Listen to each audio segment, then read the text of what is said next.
Hello, test.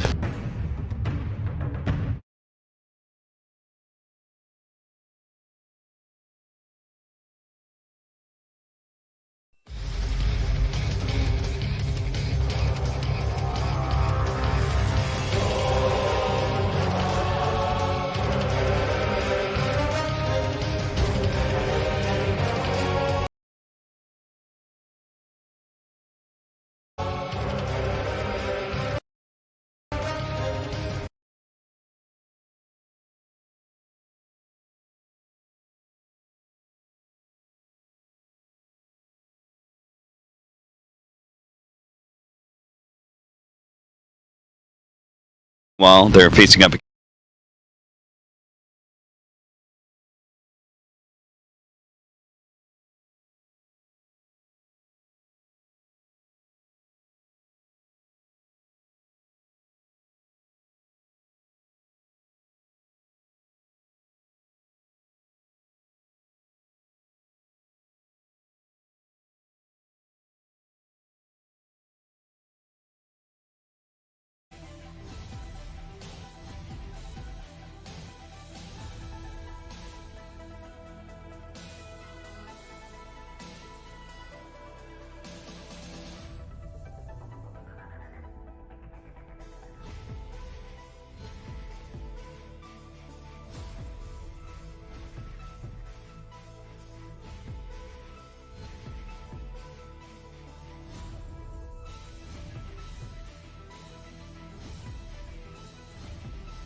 See, this is the second Underlord pickup of the tournament so far. We saw Vici Gaming look real bad with the Underlord pick. They just played that game not too long ago.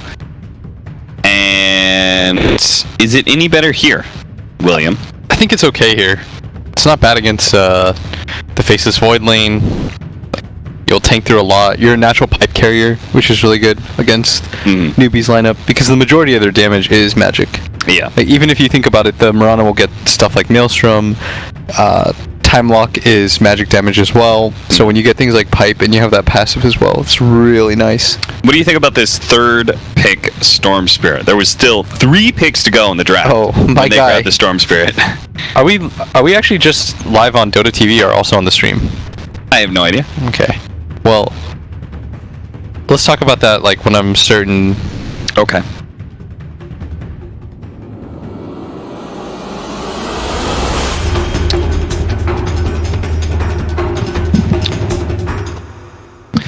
Welcome everybody to the second set of the TNC, of course, previously got 9th through 12th. And last Команда Ньюби. Какая фейт? Саппорта кто у них тут? the grand finals. Neither team has had a very successful season, I would say. Newbie probably fell a bit short since they got second at TI. The rest of the season did not look so good for them, besides winning ESL 1 Ginting. And then TNC, I would say their top placements was like they won Top China, that China Top tournament. And then they got 4th at DAC, which I think was pretty decent. But the Super Major, they only placed in the 8th. area, so not fantastic performances from either side. So both of them looking to step things up as we head into TI. We already have an early smoke from Newbie. Just scouting things out. Faith is going to try and go for disruption, but he's far too far away.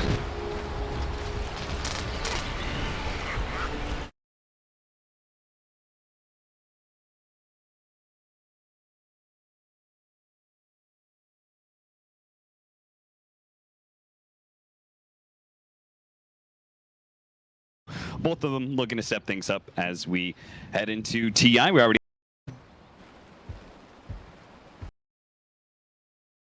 secure this top one, so we're going to have an even split, 2 on both sides. William, who do you think has the winning draft, and break down some of the twists and turns that occurred in your mind? So the third pick Storm was absolutely crazy. It's like they picked that, and then Newbie was like, "We're picking Lion." Here you go. I mean, Storm Spirit is literally the quintessential, like, is this a free Storm game? And when there's 3 picks left in the draft, it can never be a free Somebody Storm told me recently, they said, like, Storm can only be played right now by, like, 3 people. Uh-huh. I think it was, the people listed were Abed. Okay. Who's the other guys? Abed, Sumail, obviously, and I can't remember who the last person was. Was it not Armel? It was not Armel. All right, so that's basically 2 strikes. Maybe it's a TNC Southeast Storm. Asia thing, though. Yeah? Who knows? Mid one's actually a really good Storm Spirit too, and they were Secret was one of those teams that were early picking at it, if you recall. Yeah. Like they were probably the team that least relied on that perfect Storm game pick. Right. And that's when a team's kind of scary, is when you can just open a hero like that. I think it opens up your draft quite a bit. The other hero that I would say is kind of interesting is the Underlord. We just saw Vici Gaming try and play Underlord. They did lose that game as they were facing up against, I believe, VGJ Storm. Yeah, just a weird hero. Yeah. I don't really know what his place is, because in this dual lane meta where you want to trade, it doesn't feel like it's the best. Because the strength of Underlord's always been that he's just kind of this guy who runs to your lane, dies 8 times, and he still kind of has farm. But that's no longer really the meta anymore. So that's why players like you are sort of garbage now, Austin. You can't just indiscriminately die. That's my specialty, though. It's like, oh, well, I died 9 times. Joke's on you, safe laner. Still got level 6. It's like, you can't just get away with those shenanigans anymore. Tree Protector and Weaver both going for KP right now, but he is healing a decent amount. And a good stun from Kaka. They are going to be able to get another there onto him. Cuckoo is dropping pretty low here. He's going to get hexed up. They do have a sentry already laid in place. He does manage to get off a Fairy Fire, and he's going to be okay. It's actually his own sentry. Probably de-warded Newbie earlier. They're actually going to lay down a sentry now. Spot up the Tree Protector, but he does have the heal going. The burst damage is still too much, and it's KP who picks up the first blood. That's not only important just for the gold, but the fact that KP then gets that tremendous amount of regen from the Death Pulse. Yeah, they're just going to trade very efficiently in this lane. And that's kind of scary for TNC, just because the tree is supposed to be the ultimate lane winner. Like, this hero is not meant to lose lanes. You require a large amount of sentries just to play against him normally, and the amount of base damage that he has, 95. Like, he doesn't really care. He's got a stout shield. He's going to trade efficiently with your supports. Yeah. But Kaka has so much offensive potential on this line. And I think partially it's because Raven doesn't really do anything in this lane. Like, Weaver is really good when you get him to level 7 before the enemy offlane can really do anything. But if that's not the case, you're sort of just a useless hero. Yeah. Because Shikuchi has such a long cooldown that it's not really an escape. Like, if you click on it, it's 12 seconds long. Yeah. You can't play that offensively. I would say, like, even level 5, when you have, like, your Swarm, Geminate, and then at least level 3 Shikuchi, Weaver feels pretty good, but Necrophos lanes in general just dominate the lane in the first 4 levels pretty heavily, and they're just going to get a bunch of denies. That's going to keep Raven's experience quite low. They are going to be able to take out the opposing sentry. They do manage to get a good stun onto Raven, but KP and Kaka with a big creep wave pushing into them. Don't try and challenge too much. No. The key here is that the next career usage goes down to this bottom lane. You can't just give up on this treant. You can't just say, well, he's going to be invis. That's life for us. Right. And I would expect KP to continue to just hit these bugs with his teammate. Like, they're doing such a good job of that, just instantly getting him off. And it's good CS as well, that it's actually worth a little bit more than a normal CS. SCC going for the kill onto Armel, double leap, and does manage to secure that one. SCC, his Mirana versus the Storm Spirit. Blitz, you were actually talking about during the draft how the Mirana matches up really well against the Storm Spirit. Yeah. In the game, it's really nice for Storm. Like, the game feels fine for Storm, but in the lane, it's annoying because you have 285 move speed base. It's really hard to dodge arrow. Yeah. Like, at some point you're gonna get dinked in the head by an arrow, and that's kind of just the way that the lane goes. And that's all accept that. In general, mobility, like early mobility, is a problem for Storm Spirit, right? Yes. Like, he has the same problem against Quap. Any hero that can get on top of him. If you overcommit at all, you just die. Yeah. Is part of the issue. And with Storm, the annoying thing is you sort of have to overcommit for CS, because you have to step into the wave Right. to Remnant just to get CS. So you're just naturally in a bad position. Faith, Yeah. smoked up, trying to go for a 5-minute bounty rune, does throw down a ward, but won't be able to secure that one. We are still going to have the split. All these lanes that have double nukes are almost always just going to be really nice against Storm, because of how he has to step into the lane. Yeah. You have to think of this hero more as pretty much a melee because you just walk in, Remnant. Yeah, and he comes forward trying to get a Remnant, and that is perfect range for Disruption. Leading into the arrow should be an easy 1-2 punch for SCC. Actually, they're going to split it. Looks like the Creep grabbed it, so both going to get a 150 each for that one. Bottom lane, Cuckoo does manage to get off the heel, and does manage to get a bonk there onto Kaka. They're going to be able to run him down. It looks like he ticks out from the Leech Seed. Cuckoo keeps pushing forward. KP is forced to use that Ghost Shroud to dodge any further damage. Yeah, he pops his invincibility ability. Look at Fate. He's setting up for round 2. They really just don't want to let Armel get his level 6. But he should not go back in the lane. Yeah, he's just going to play jungle. I would even maybe advocate for him to go raindrops here. Then it's harder for the Mirana to kill you. Yeah. He is almost level 6 though. It's just a tick of XP. I think he's like 1 off. A battle at the bottom lane. KP does manage to get a Ghost Shroud off. The physical damage not going to be there, but Cuckoo really brilliant body blocking. Does manage to slow down KP's retreat just enough, so Raven and Cuckoo can get the kill. Now that the Weaver's level 4, things are beginning to pick up. SCC actually rotating down to the bottom lane a little bit late to that fight. I guess will now take over the lane. But still, Raven is going to be able to get something. Top lane, Moogie died? He died to a Crystal Maiden Underlord lane. That is certainly not supposed to happen. My guy, Moogs. What are you doing? Oh no. He's even got the non-greedy build. Kaka getting super aggressive, does get the Bucks on top of him. They're going to try and go for the kill onto Cuckoo, but Kaka's going to die at the same time. Maybe the Invis can go out in time. No, SCC still managed to pick up the kill. Raven, seeing a high-level Mirana, he actually does try and challenge him a little bit. This is the problem with playing against Tree, is that at some point your supports give up on buying wards. Because you need a sentry everywhere. And he sort of just wins the war of attrition battle against you. Yeah. I'm sure it'd be really good against teams like Liquid. Just because Curl refuses to buy sentries. Like, GH sure as hell isn't buying them. See, it's also just like the economy war as well, right? Yeah. Like, Tree Protector just, he out-damages you. He out-heals you because of Leech Seed. It's just like value trade-offs every single time you go for these little clashes. Storm's just farming jungle, which is what you should do on this hero right now. Would you say this is, I was kind of thinking about some of the heroes that are quite good right now, and they seem very focused on the laning phase, but I think it's the efficiency or economy aspect of the laning phase that makes them so good. For example, Crystal Maiden, free mana to be able to spam. A lot of damage here onto Moogie. Moogie does manage to get a time walk off, but still. That was really cool how they set that up. We've got a nice combination of the Ensnare stun as well as the Frostbite bottom lane. Raven does manage to run down Kaka and CT, who was still in the neighborhood trying to land an arrow. Futile attempt, though, against that fast-moving bug. I really like this move, though, down by SCCC to this bottom lane. He's going to give KP the farm just because the Necro's going to win you this game. Like, Storm is really good against Mirana, so at some point, your hero's just, the matchup's not really going to work out in your favor. Right. As we saw in the VP versus Optic game, right? Yeah. And so you have to sort of recognize your role in the game at that point. And it's to allow this Necro to catch up, because he was a little bit behind in levels. Just because this line is taking up a lot of XP, Kaka. It does seem like we're getting a lot greedier with our offlaners. Like here we've got the Necrophos offlane. An earlier game we had Weaver offlane. It seems like we're a lot more focused on some cores that scale a lot better into late game. And it seems like this overall would just be a smart plan, and being able to move your offlaner to a better position to get him into a good mid-game farm. Yeah. Most of it here is just going to be like who is the most important hero in the game. Like, that's how you're going to sacrifice. Dota nowadays, especially since like the past like 3 years, is less about the player, and it's more just whose hero is going to win you the game overall, who's going to be more effective as time goes on. You want to try to prioritize that person's farm as much as you can.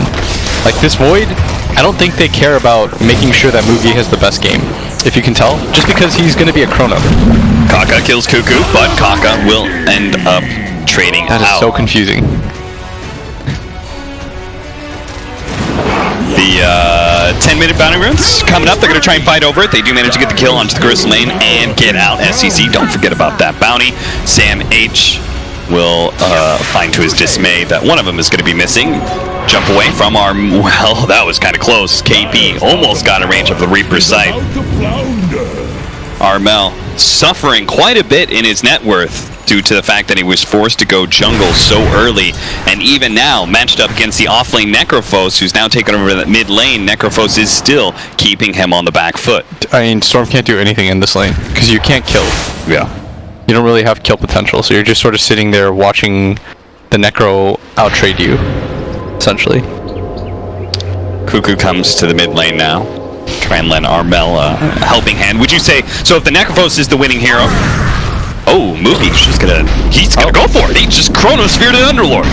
He does have Lion coming in from behind. He does have a big burst of damage that is required to bring down Sam H, so you can see why that Chronosphere was used. Back over the mid lane though, Crystal Maiden, Tim's interrupted. The Reaper Sight stops that freezing field, and they do manage to get the counter kill. So 2 pickups for Newbie.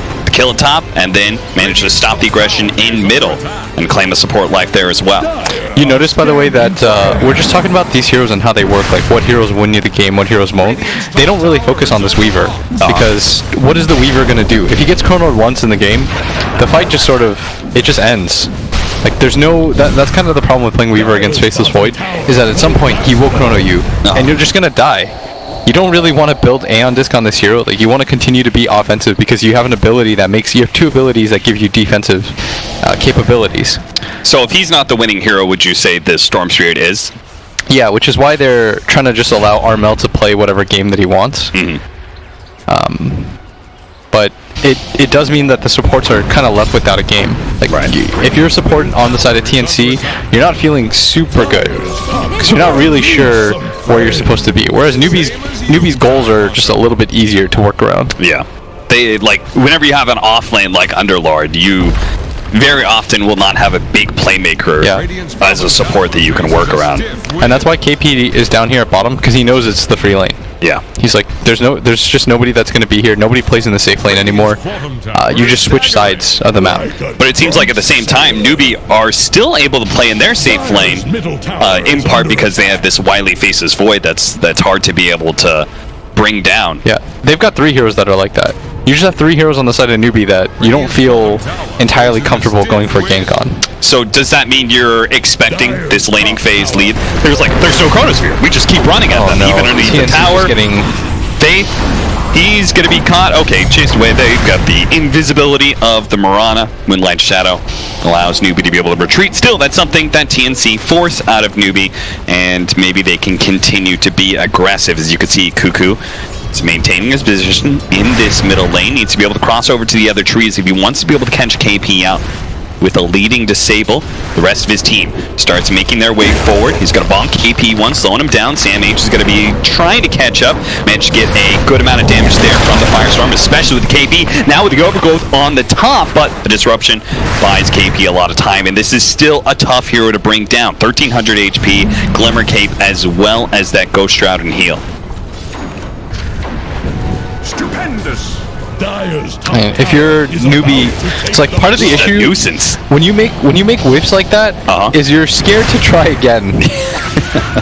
You start becoming you start second guessing yourself. You think to yourself, like, man, we really should have won that fight. Like, does that mean we can no longer take team fights? Yeah. That is not what that means, Newbie. It just means you've gotta hit your spells. Well, they do have that big spell back up again. Chronosphere is up, Reaper Scythe is up. Only thing they don't have is Moonlight Shadow. You notice what the Storm's doing, by the way? He's farming exactly like we talked about. Yes. He's just taking this area.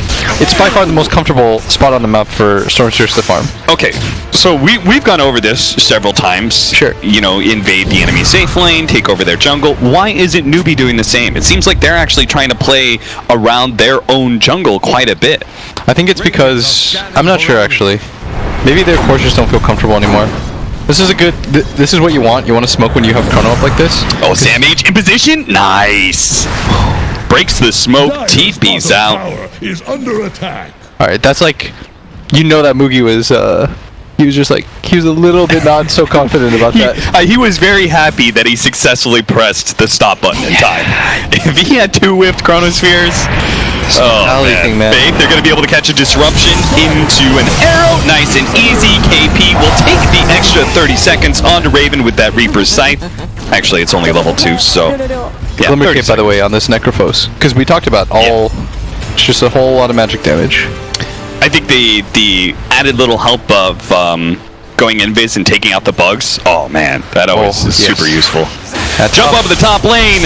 I think Kaka knows that he's just always going to be Moogie on, but Moogie managed to land the 2-man Chronosphere. He's going to take the first one out. Easy Storm Spirit kill. Can he get Cuckoo? No. Why was that hyped about that bashes? It was like a hex target. Yeah. That's a confidence. I mean, with the last one, you got to get hype. Yeah. About the little things. I hope he watches this game. He's got no idea what we're saying, but he hears the excitement in Maybe our voices. KP can translate for him. For sure. Be all you can be, Moogie. Right now, we've got TNC.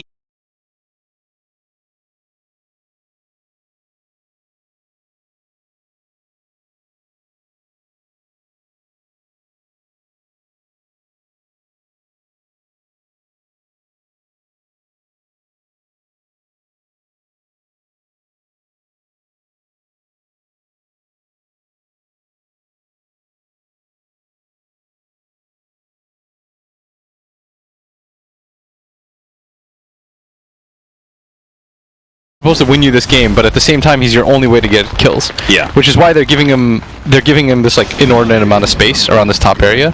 Like I'll just keep alluding to that because it kind of gives you the idea of how they want to play. Yeah. But at the same time, like you're not going to win this if you're this Weaver. You can't just rely on Moogie to whiff. That's not a good way to play the game. Newbie just keep on going for the contest here in their own jungle. 3-man smoke up. KP, he knows Cuckoo's here. He's gonna get caught now, but Newbie, the rest of them, right behind, managed to get the disruption. Are you gonna throw in an arrow? SCC decides against it. If they can just hold here without Chrono, this would be sick by them. Because TNC doesn't really just want to waste time here. Yeah. Yeah, that's the downside of Underlord, I think, in this meta, is that you just have a hero that you have to sort of win team fights around him, and his contribution is that he makes all of your other heroes just slightly stronger. And he's not a hero that can go out and catch somebody. Like, for example, Moogie's been farming out this bottom lane while Newbie are holding without the Chronosphere. Yeah. And you might can't actually just go on send SCC Underlord. here. Oh, SCC tries to go for the lead. He gets snatched in the mid-air by Armel. He's going to keep on going, finding Kaka as well. Turns around, manages to get off the Hex. He does have Finger of Death as well. No Impale, so he's going to be run down. Armel picks up yet another kill. He is now 3-4-2. He's going to be finishing up that Orchid pretty quick. Every single one of their cores. Yeah, that's why you see this Mantis style first item on Moogie. Although I feel like he might be better served just going BKB. It's really good against the roots, I guess. Yeah. Nah, Mantis is a really good item choice here. Dire's middle tower Gets is bugs off. drowning. What's this? Got Frostbite as well. Yeah, I could see it for this Mirana as well. But Yeah. he's being really cautious here. I guess they don't really lack for damage. And in a way, he can, like his...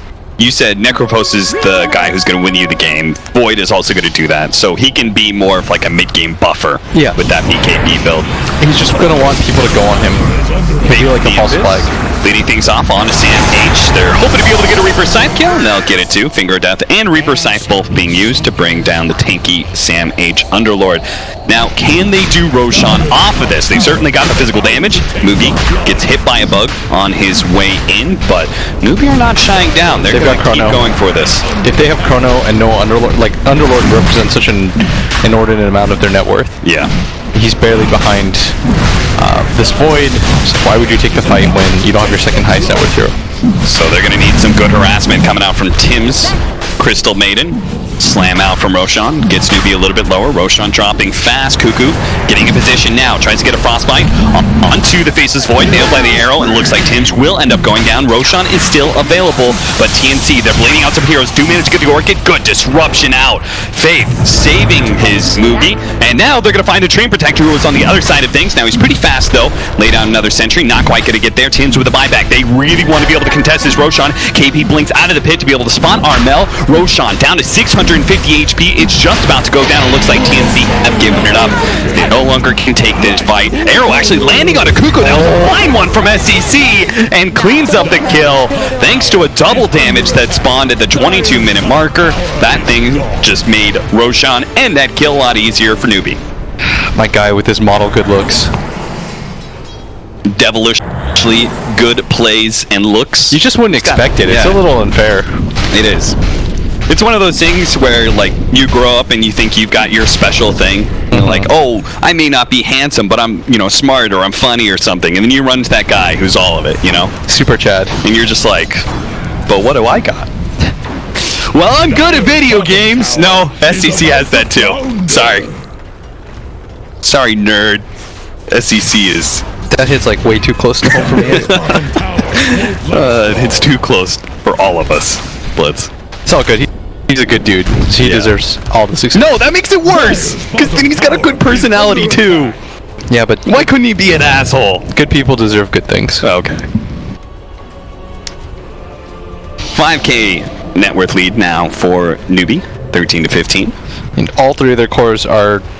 Because they know that if the storm shows on the map at all, they don't have to be worried. Because nobody else can make a play.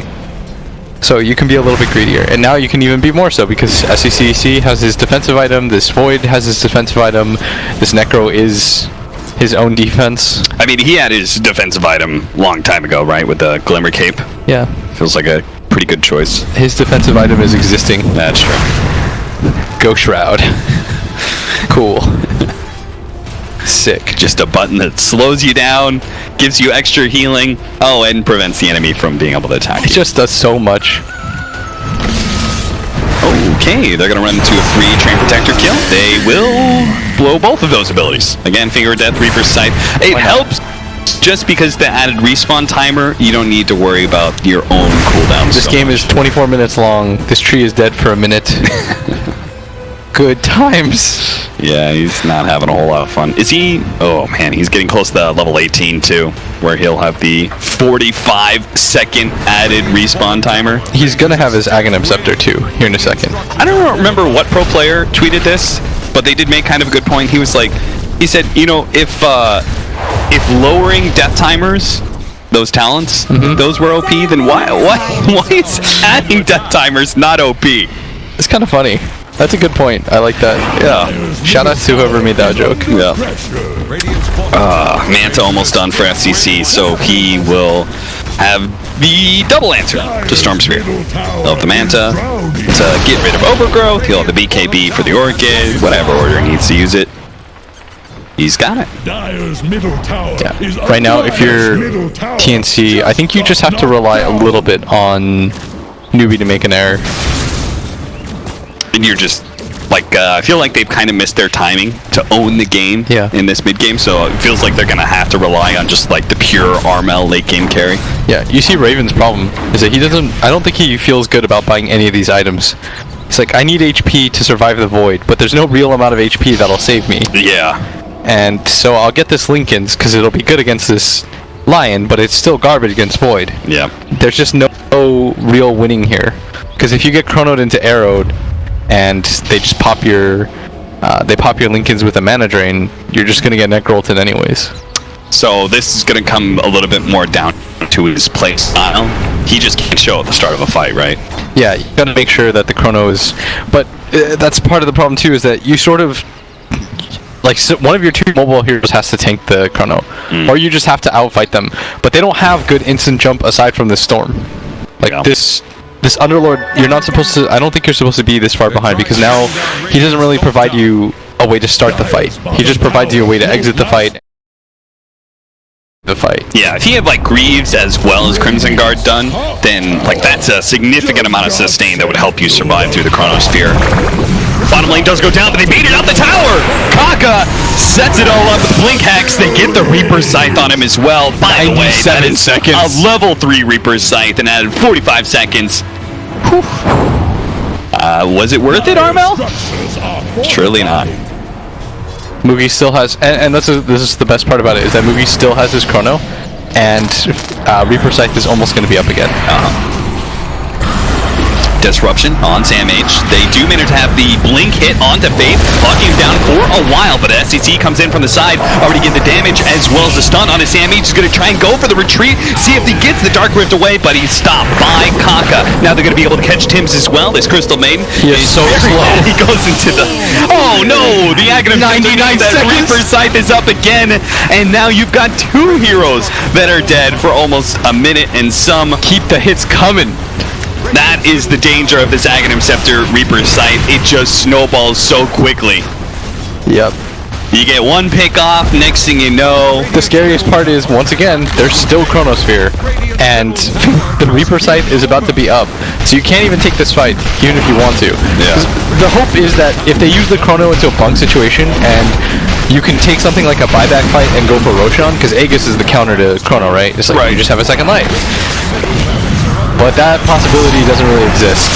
Another Reaper Scythe kill. That's going to be You're dead for 90. Now we've got 3 people who have all died to the Reaper Scythe and are still not back up. Storm Spirit in 5 seconds, but that is going to be far too many seconds, as it seems Newbie have already cleaned up both tier 3s and are going to take the melee racks at bottom lane first. KP just deleted people for like 4 minutes, by the way. Yeah.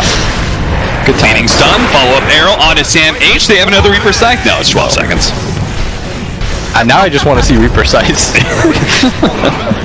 Just get everyone out of the game permanently. Get that minute and a half buyback or death spawn. Alright, well, that's going to be 2 lanes of racks. They can't go for the final lane. It's just hilarious how long it is. You're a Crystal Maiden player. Your life's not good. Yeah. You're level 13. You're watching this game go by you. You don't even have a Glimmer Cape, and suddenly the game tells you that you're dead for a minute and a half, and there's nothing you can do about it. Yeah, all you can do is spam your chat wheel. Very cool of you. 99 seconds. Woo. It's like Kaka's gonna die, and he's gonna be dead for like 30 seconds. Yeah. And Tims is gonna watch that and just life's never fair, man. There's an allegory or some metaphor in here that I'm just not clever enough to see. Radiant's bottom shrine has fallen. Butterfly or the Faceless Void. Mugi just goes straight for it. No BKB necessary. Alright, well, at this point in time, we're pretty much waiting for Newbie to screw up in a monumental fashion, or for them to just finish out the game. Because they are 2 lanes of racks ahead by 30 minutes, 16k gold lead, and they probably have the better late game as well. Yeah, I think they definitely have the better late game. Because just, you have 2 heroes that don't want to play against Chrono. Yeah. Which is why it's kind of crazy that they were just like, 3rd pick Storm, what can you do? It's like, that was confident. That was irrationally confident. Well, what can they do? Well, they pick a support that can instant disable you and disable for you for a long time. They pick a hero that wins the lane against you. Oh, and they pick a trump card against you as well in the Faceless Void. Yeah, that's seems like pretty good answers. Yeah, so now he's going for Yasha, but he's going to build back into Diffusal. It's just, none of it feels good. I see people go Scotty all the time to try to like, maybe if I just pump out enough HP. Yeah. Or like just stat, let's be stat heavy.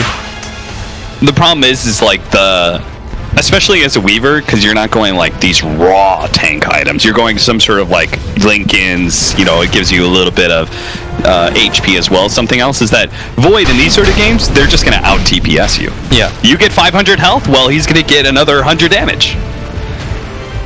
He'll keep pace, no problem. They're just going to march down this top area. I think it just goes to show you how far ahead they think they are, that they don't need the Chrono. Like, they're like, Mugi, it's all good, man. You don't even need to throw them. Keep that game face on. Top shrine is under attack. Cuckoo. Sentries, wards all over the place. Reaper Scythe, not quite enough to be able to finish off Tims. Does get the heal, as well as the protection of the pipe. Nearly enough. Yeah, KP overestimated his Dagon 1. That did nothing. Did he get glimmered as well or something? No. Or he got piped. It was just pipe. Pipe plus tree. Yeah, plus tree armor. The Reaper Scythe did no damage. Even without that, he was not at half HP. Oh, guy just got the mana cost or mana loss. First Yeah, that is helpful. and the game is not going to last long enough for that GPM to pay off. Plus 25% shadow poison damage. I hate that. When I play Storm and Crystal Maiden players that I know, it's like, come on. That talent was made. It's like a pairing. Yeah, that's made for Storms, right? There's like no other hero that better utilizes that. Yeah. So if you're a Crystal Maiden player and you have somebody that plays Storm a lot, do it up. Arrow's gonna whiff. They're just trying to take control of this area and then go into Roshan. TNC is aware of that though, which is why they've sent the creep in. Hellbear Smasher. Shadow Poison wakes up Roshan and goes and pounds the Hellbear Smasher. That seems really unfair that he took it out on that. Yeah. Just innocent bystander. They're just pinging the area. I think they want somebody, so they're gonna smoke. They've got Aeon Disc and a gem on their Lion. Dagon 2. Daedalus for SCC. Okay, maybe if they walk a little bit to the left. Yeah. Run into Sam H. You're going to be able to blink initiate onto him. The arrow will miss, but they certainly have enough damage. They'll Reaper Sight him just to make sure. Now he does have buyback. First time in a while that we've actually had a buyback. Ooh, good blink there from Cuckoo just in time. And he's supposed to be the tankiest person on their team. He's got a lot of... Oh, and a Chronosphere actually catches 2. Now he does make a little bit of an error there with the Mantle Illusions blocking himself up. They're still going to be able to get the disable onto Raven. Should be able to keep it on disc. Procking there to prevent Armel from picking up the support pretty easily. Get out. And now he's running out of mana. Almost completely out. Is going to get blown up. And Newbie just keep racing forward. The buyback from Armel might be able to catch something though. A lot of heroes dropping low. Moogie almost gets caught, but does manage to...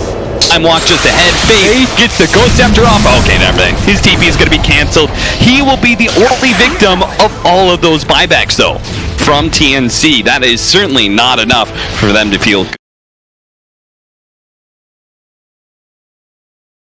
They're playing this very well. They're baiting you with their timings. The team fight. Kaka is just a sniper with this Lion right now. It's just a perfect mix of aggression so far. Yeah. His item choice, the early Blink Dagger, and then this They've got all in for this. They can't fight when Chrono's up. Arrow going to be blocked by one of the Weaver Illusions. I'm kind of okay with this attempt, but I can't see it paying off just because they can't kill Roshan fast enough. Yeah. This Weaver doesn't deal that much damage.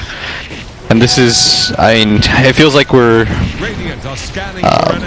beating it to death, but just can't play this game. Yeah, now the Shadow Demon's back up. Yeah, that's what you start to look for in a draft now. Is like, how do these heroes interact? Who kind of wins you the game? Can that person be countered? How easy is it for that person to be countered? Well, Chrono is a fat bubble. And it only could get bigger. If he gets at level 25, he's right now level 22. Now my man Boogie's gonna get the 25 backtrack, and they're gonna say, how'd you miss that Chrono? He's like, 25 backtrack. This Underlord, this is all he's doing at this point. He's Helmet Dominator, and then he's running creeps down a lane to try and stop the creep wave from pushing forward. It doesn't work as well when you've been laned in 2 lanes. Yeah. Does not work nearly as well. Alright, well, now Newbie's doing Roshan. Maybe this is the opportunity for TNC to strike. Cuckoo is in position. He has the Blink Dagger, he has the Overgrowth. Okay, I want to see it. Roshan down to half health. Quarter HP now. 2,800 HP. Newbie get rid of the bugs first. He's got a little vision. Dark Wave to the other side, but they are in mid. They've already blown up Armel. Now they've caught extra. The Crystal Man's going to go down as well. Sam H came in from the other side, but still. Raven the arrow. Now it's going to be the Chronosphere onto Raven. Overgrowth out, but Mookie still had the BKB and SEC was on the outside. So TNC will finally call it. Game 1. Pretty handily went to Newbie. I would say they just felt like really in control. Even that time that it felt like TNC was being aggressive and they were owning more of the map, it actually network was favorable to Newbie at that. I mean, they had to make that play because the Chrono whiffed. Yeah. But once the Chrono is online, you just can't take fights. I think that's the...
Fantastic start for him.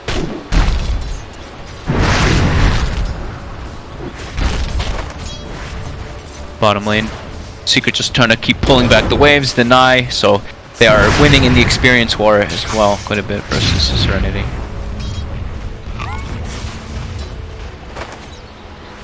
Ours are still farming though.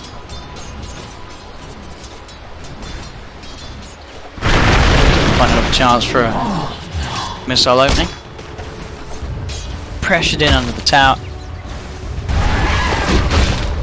Should be able to keep himself level with the farm of that Ursa. This one a little quieter than the other 3 games that we've had today, at least the start. You know, just one start. Yeah. No real crazy movements around the map. Themselves stuck to the lanes.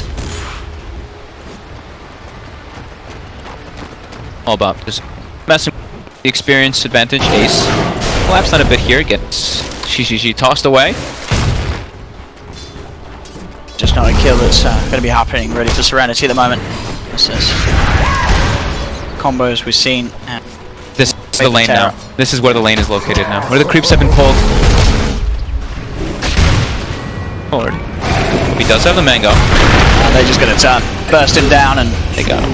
they've got to be careful down in Serenity. The kill potential is just that much better for Secret with those stuns.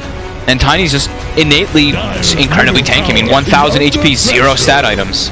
That's strength gain. Punching Q, caught out by a Fisher. He has not got any health in the tank. Leaves the last hit for Fada, so he gets all that mana back. And this is sort of what gets one of the problems as well with Storm safe lane. If anytime the PYW, yeah, exactly. You leave him alone, he's going to get pressured. He's going to get pushed underneath the tower, and he'll get bursted. That's why it's like, you're like, in theory, like, it doesn't sound horrible to have like the stun, but you have to have him there, and you want levels, and you have to have somebody else with him. So then you're not really going to be getting those levels that you want. So you see, PYW is like exclusively just pulling as much as possible to try to make sure that Storm gets 6 at a decent pace. Because his last hits are okay. Being able to spam Remnant, Radiant are scanning for enemies. always going to give you that. Yeah, mid one still dominating that mid lane. Level 6 now, so the trap's coming online. The chase down here. Secret onto PYW. PYW will be able to get one of the bounty runes. Secret to grab the other. So, and Fada continuing to chase. Uses The shrine to get that mana. Yep, that was got smart. the Fisher ready, and they should have this. PYW turns with the stun. Makes him work. Capsule's got a Fisher, just needs to find the angle. The jukes from PYW sort of, yeah, and he's always out of there. He's gone. Very nice play there from PYW. Doesn't go the old route round the cliff, just heads straight out into the open. Force the shrine. Knows that there's not going to be a Force the ward move. there at this early stage of the game, that deep on their own half of the map. Secret, so easy escape for PYW. Space. And indeed, yeah, happy times for Jin Q as he's able to get some creeps. So, important to point out, I mean, this is something that most people know already, but as soon as your TA hits 6, you ideally, if your mid laner is already having a hard time, which you tend to, if you're first to the last pick TA, make sure you have the sentry there as soon as the TA hits 6. ZYD does have it there, so he's not going to be threatened to dying by himself. Those side traps. Oh, mid one misses the catapult. Oh. And we caught that. We saw it. But gets his own sentry, dewards the sentry, so he can keep that lane dominance We coming out. saw that too. There you go, that was a good It's a call. trade-off.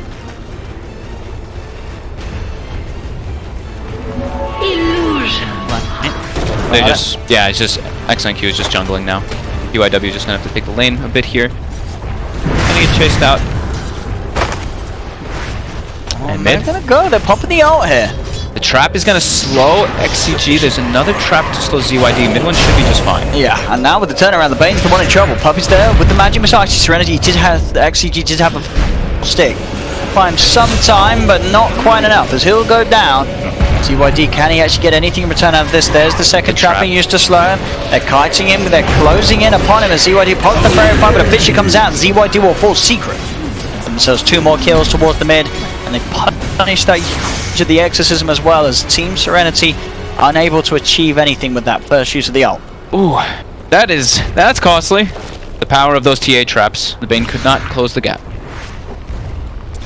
And we were talking about how for Sunday, the early game is going to be really important on either the Ursa snowballing and having a fantastic time, or the Death Propping having pretty good success with those exorcisms. And the first one already now looking at 5-0.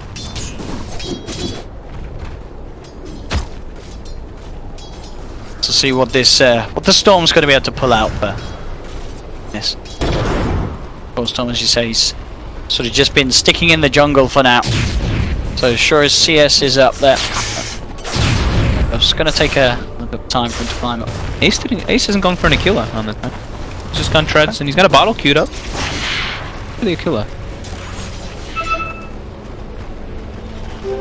As I say that, I think he just bought the pieces for it. He did. He just bought the Wraith Band as well as this. I was like, wow, he's skipping Aquila. I usually don't see that on the tinies anymore.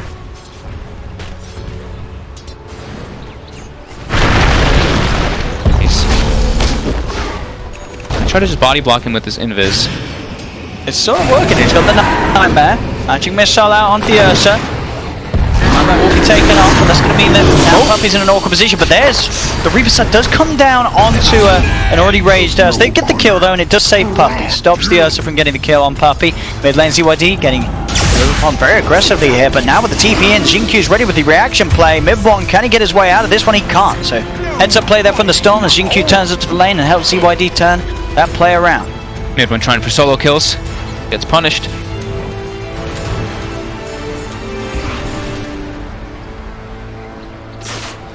Pota's got a little bit of this is like awkward time where now he's just kind of like walking between because he didn't get the kill, he didn't get the last hit or anything, so he doesn't get his mana back.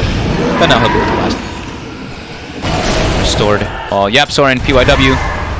He's got this little 1v1 going up top. Supports trying to get the farming their levels. How are the ancient stacks? We actually have not had any ancient stacks for mid one. Just not really any time, right? Yapsor's been positioned top for the most part this game, besides that reaction to the exorcism, and Puppy's been bottom. Non-stop pulling. But that does mean that the supports on Secret, they're gonna be pretty high level this game already. So level 6 on Yaps already. I believe Puppy's almost level 6 too. While on the other side, Bane's only level 4, since he's been making more moves around the map.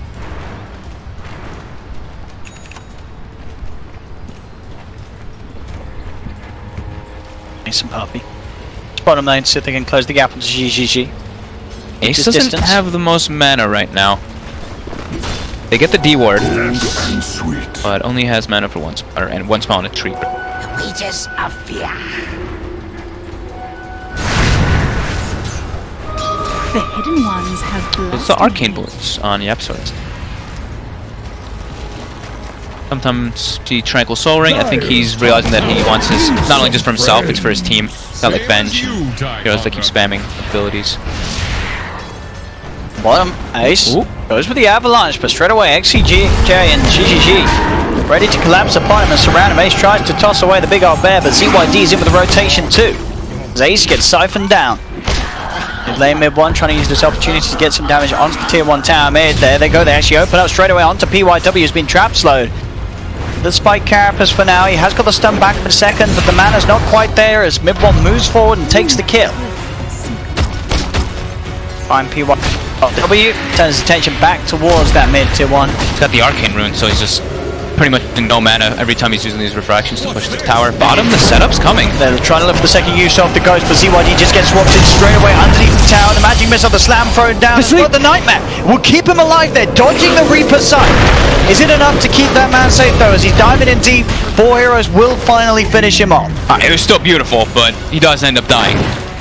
Will they be able to get XCG? It does look like they will as well. But to stop the push, that is the second use of the ghost that gets punished by Secret. Quick move too, the decision making by them. You saw like Yapsor was still playing around mid, and they instantly were like, we can't let them get any damage on our tower with the deep yield. Bring as much as we need to. Bring 3 heroes down. And they actually do get the kill. With that quick swap, that's what we were talking about as well, right? When you're playing Death Prophet, you have to be careful of your positioning versus Avenge. Oh, PYW. Has he got the damage for this solo? Oh, didn't get the hit out of Vendetta. Ancients, not enough to give him the help, and now he's dead. Alright, not quite able to get that kill there onto Puppy. Puppy walks away. 10-2. This time round, Secret's turn to be in the driving seat off the back of the lanes. 2k lead. Still, it's going to be what they do with this Storm Spirit. Still, really obviously a very passive game from Xinq. He's farmed at the Kaya. He's going for the Kaya into the Orchid. They're going to need a big mid game to come out with the I mean, with a level 12, even on the Storm Spinners with the Blink Dagger Ursa, like, they're gonna have to just make plays happen to catch themselves back up in And this. there's a Blink on Tiny now for Secret. And he's just ready to make the plays himself. The Blink Tread Tequila ready to go. Smokes up straight away with a puppy. Oh god, and CYD is standing under a trap right now in the mid lane. There it is. They've got the Fissure, they've got the Blink, they've got the combo. And he's gone. And he's gone. And the swap forward. That's the second one gone. Secret with the quick picks. And a tower. And the fantastic timing with the reveal of that Blink Dagger. You can just feel the difference in pace this game, though. Looking at Serenity, you can tell they're just like, our heroes just have to farm. Our Storm, this isn't the hero that... I mean, he's not a literally Clinks, just been it's not farming. a- That's what he's doing. Yeah, this is a hero that just needs to be absorbing space from the map, and they're not getting that much space on the map from the rest of their heroes. And the aggressive ward's now coming out. Secret, they take out the mid tower, instantly walk into the jungle, place that deep vision, so they will be able to see Everybody does go for those charges. So yeah, I think GGG, this Blink Dagger, he's gonna have to make moves around the map. He does have it finished on the Ursa. Radiant's bottom tower faces a stiff wind. Dire's top tower. He's got to be is careful how under they show attack. unless they want to Dire's go in with a structures full are team fight. They are. fortified. They've got Exorcism back up. Look at the opening, but the fish is already out. There's the combo again. Ace dead. Back. ZYD on the DP is dead and gone. Mid one trying to move forward. Does get stunned up, but Ace is there with the body blocks on. Look at PYW. GGG. He's stuck. Oh no. He can't go anywhere. He has got the ult to buy himself some time, but Secret will just chase him down as they've picked up PYW on the Nyx Assassin. They'll get GGG as well, as with the Reaper sight down upon him. He's gone for 45 seconds. Oh, poor GGG. He got stuck in the tree. He got fissured and pushed into the tree. How unfortunate. Trying to bring down Radiant's Secret take the tower. And they didn't have to expend anything that big, like the Reaper sight, that's it. But like we were talking about, Serenity, it feels like they just need Exorcism in the fights, and he's been getting it off, but He dies every he time. just dies instantly. It's not been the smoothest of games for ZYD on his DP, that's for sure. 1-4-1. Every Exorcism Radiant's bottom has just, tower faces a it's not been stiff great. wind. And now they've got the there's a Death Zone. They can go for the Roche. They absolutely can. This was that hero we were sort of talking about in the draft before his pick, so they need something to help the take Roche. And they've got the Terra Vent. Yeah. back. Boom. Got And they've got Venge, Sustain. TA. Sustain with Necro heals too. You're taking this easily. And as you can see there on the replay, once again, that fish is sort of blocking ZGG in. He's stuck. They pick him off one by one, and without the ghosts, you know, they had the ghosts, but without the ability to keep herself alive on the DP, there's no fight for them to take. I think it was also really important, like how Puppy set that fight up with the sentry placed already. They were taking the tier 1, but they knew the fight was going to happen in that area, and he put a sentry and obs down before it even started. So they got the vision of the Nyx. They already knew what was kind of going on before it happened, so they're able to just insta-kill Death Prophet. Wards win games. But that vision. Still waiting for that storm to come online. Sort of the eyes of Serenity. As Ace just continues to find these pickoffs with that blink. Under attack. Tiny feels like such a good hero. We're seeing it quite a lot here already on this first day. Dire's middle tower is drowning. Radiant's bottom He's got tower 2.4k gold towards the Orchid. Okay. Can he really go in and find those pickoffs to start the fights off? Oh. GGG was about to get swapped. Radiant's bottom tower Another is tower. under attack. More map control for Secret. Dire's middle tower has fallen. And when you have more and more map control and you have more golds going your way and you're playing versus Nyx Assassin as well, on these type of teams, you're always going to have the reveal set up. So it makes this hero look quite a bit weaker. Like PYW last game looked phenomenal. This game, 0-4-0 on the Nyx, unable to really find anything because they're so heavily on the back foot. This is a hero that usually helps you snowball more and more. And when you're on the back foot, makes you lose more. And X9Q has switched the build, by the way. No longer the Orchid, going for the Bloodstone, just going for greed. I think they're recognizing that this game is starting to get out of hand already. Dire's Absolutely, top with Secret tower taking is another gone. tier 2 tower. Radiant's bottom tower faces a Pushing stiff in on the top. wind. How does Serenity put a stop to this? It is going to get to the point where Jinkyuu has to turn up to the fight. Storm. He has to offer Radiant's something. bottom tower is Again, under attack. Exorcism's up, but as we've seen every time that it has been, it's not been a good fight for Serenity. Going for the back. Let's see if they can get the wraparound opening. Jump forward Ace again with the combo. There's the Nightmare, but it's too early. The Reaper sight still comes down, and again, Exorcism into death. They lose to Serenity, and Secret up onto the high ground. There'll be a buyback from GGG on his Ursa. They're going to have to try and hold without the Death Prophet, without the Exorcism. Not that that would have done anything, as we've seen this game. Baits out the Echo Slam. It's a sweet little dodge from Xingqiu. He's going to go back in, but at this point, the Storm finally turning up. It just doesn't offer anything at all to slow down Secret. As Secret hold the ground, keep pushing in. They'll get the toss back. Triple kill for Fonda. They may even get more as well, as PYW getting slowed up. Magic Missile, another kill for Secret. The Serenity just losing hero after hero on this base defense, attempt to the base defense at least. Again, he zips in, he zips out, he gets tossed back, and he is dead. I said, you know, we don't see safe lane Storm Spirit a lot. Why doesn't it work out? And they're GGing out. They're done. I mean, the game's actually over. We were saying it, right? We looked and went, Secret's got it looks like a much more clean reps. Much better. I thought Serenity looked very good. Like, agreed, right?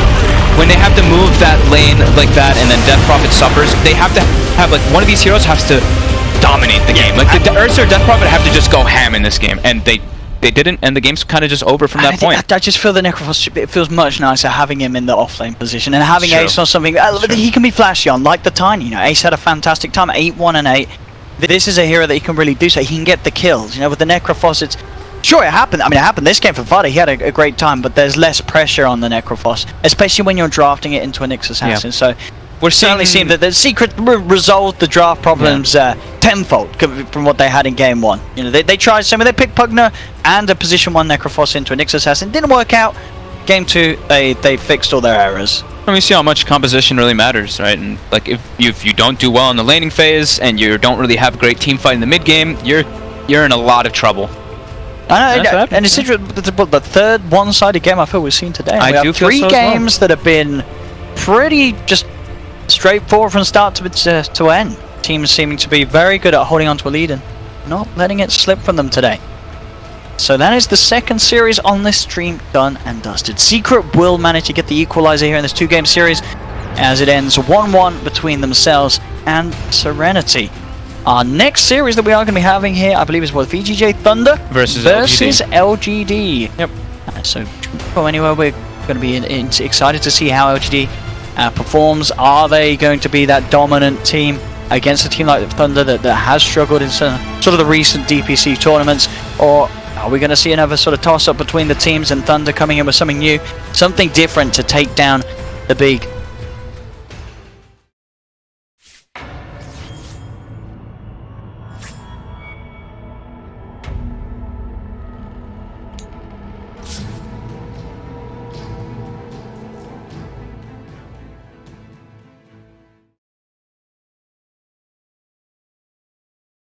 TNC Predators turn to pick.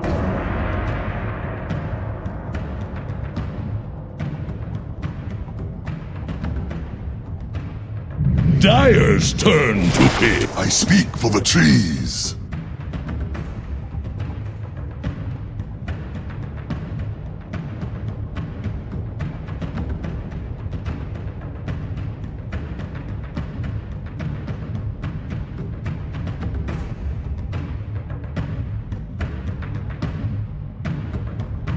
Ten seconds.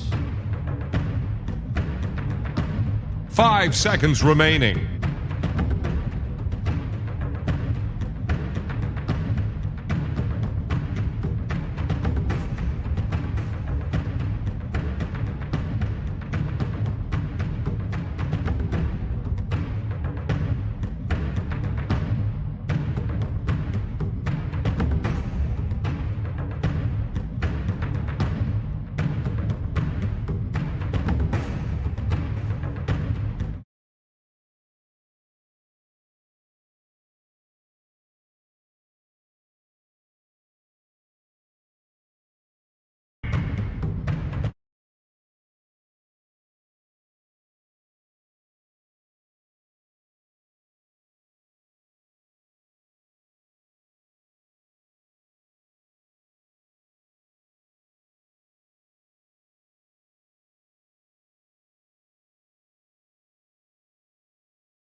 The Dire get a ban. Bounty Hunter.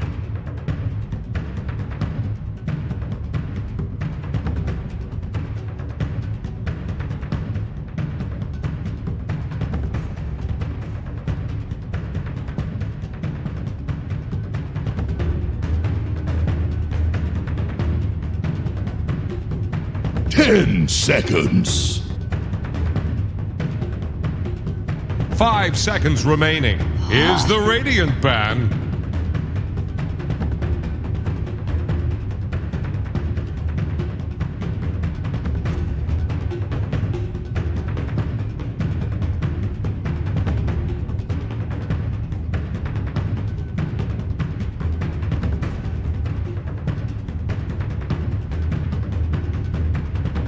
10 seconds. 5 seconds remaining.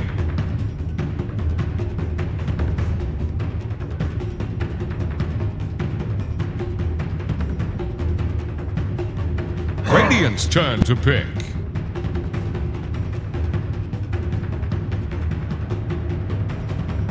Welcome back, landlubber. Get any salt in your lungs?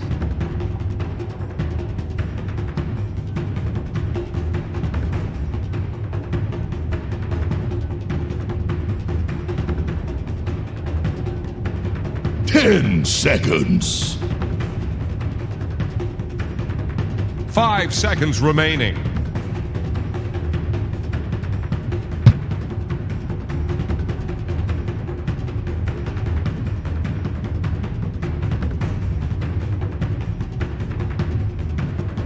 Dire's turn to pick. Templar Assassin.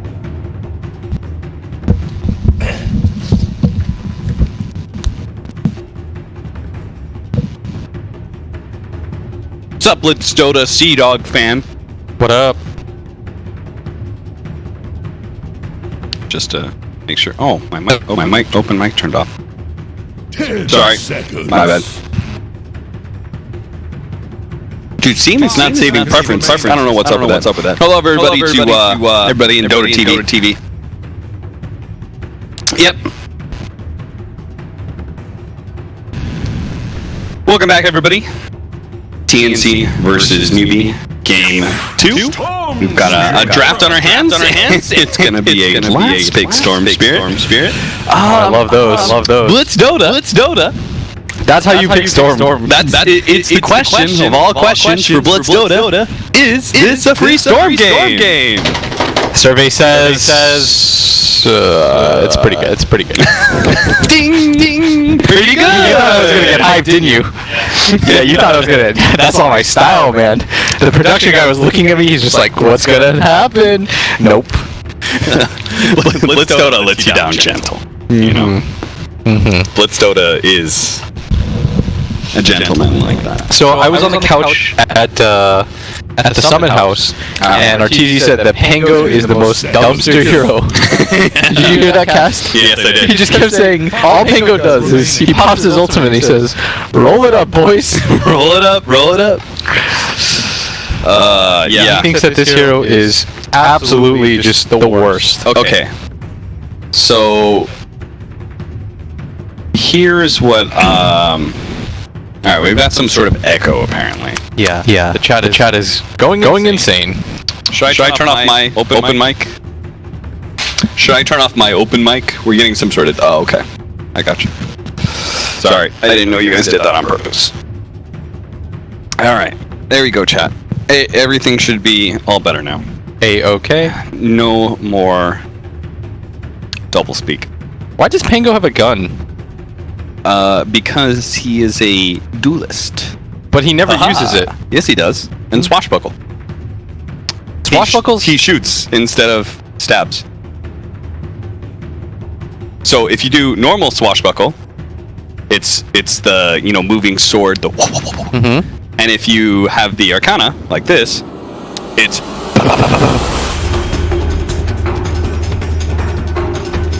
a little bit higher pitch than that because it's a old school pistol like that.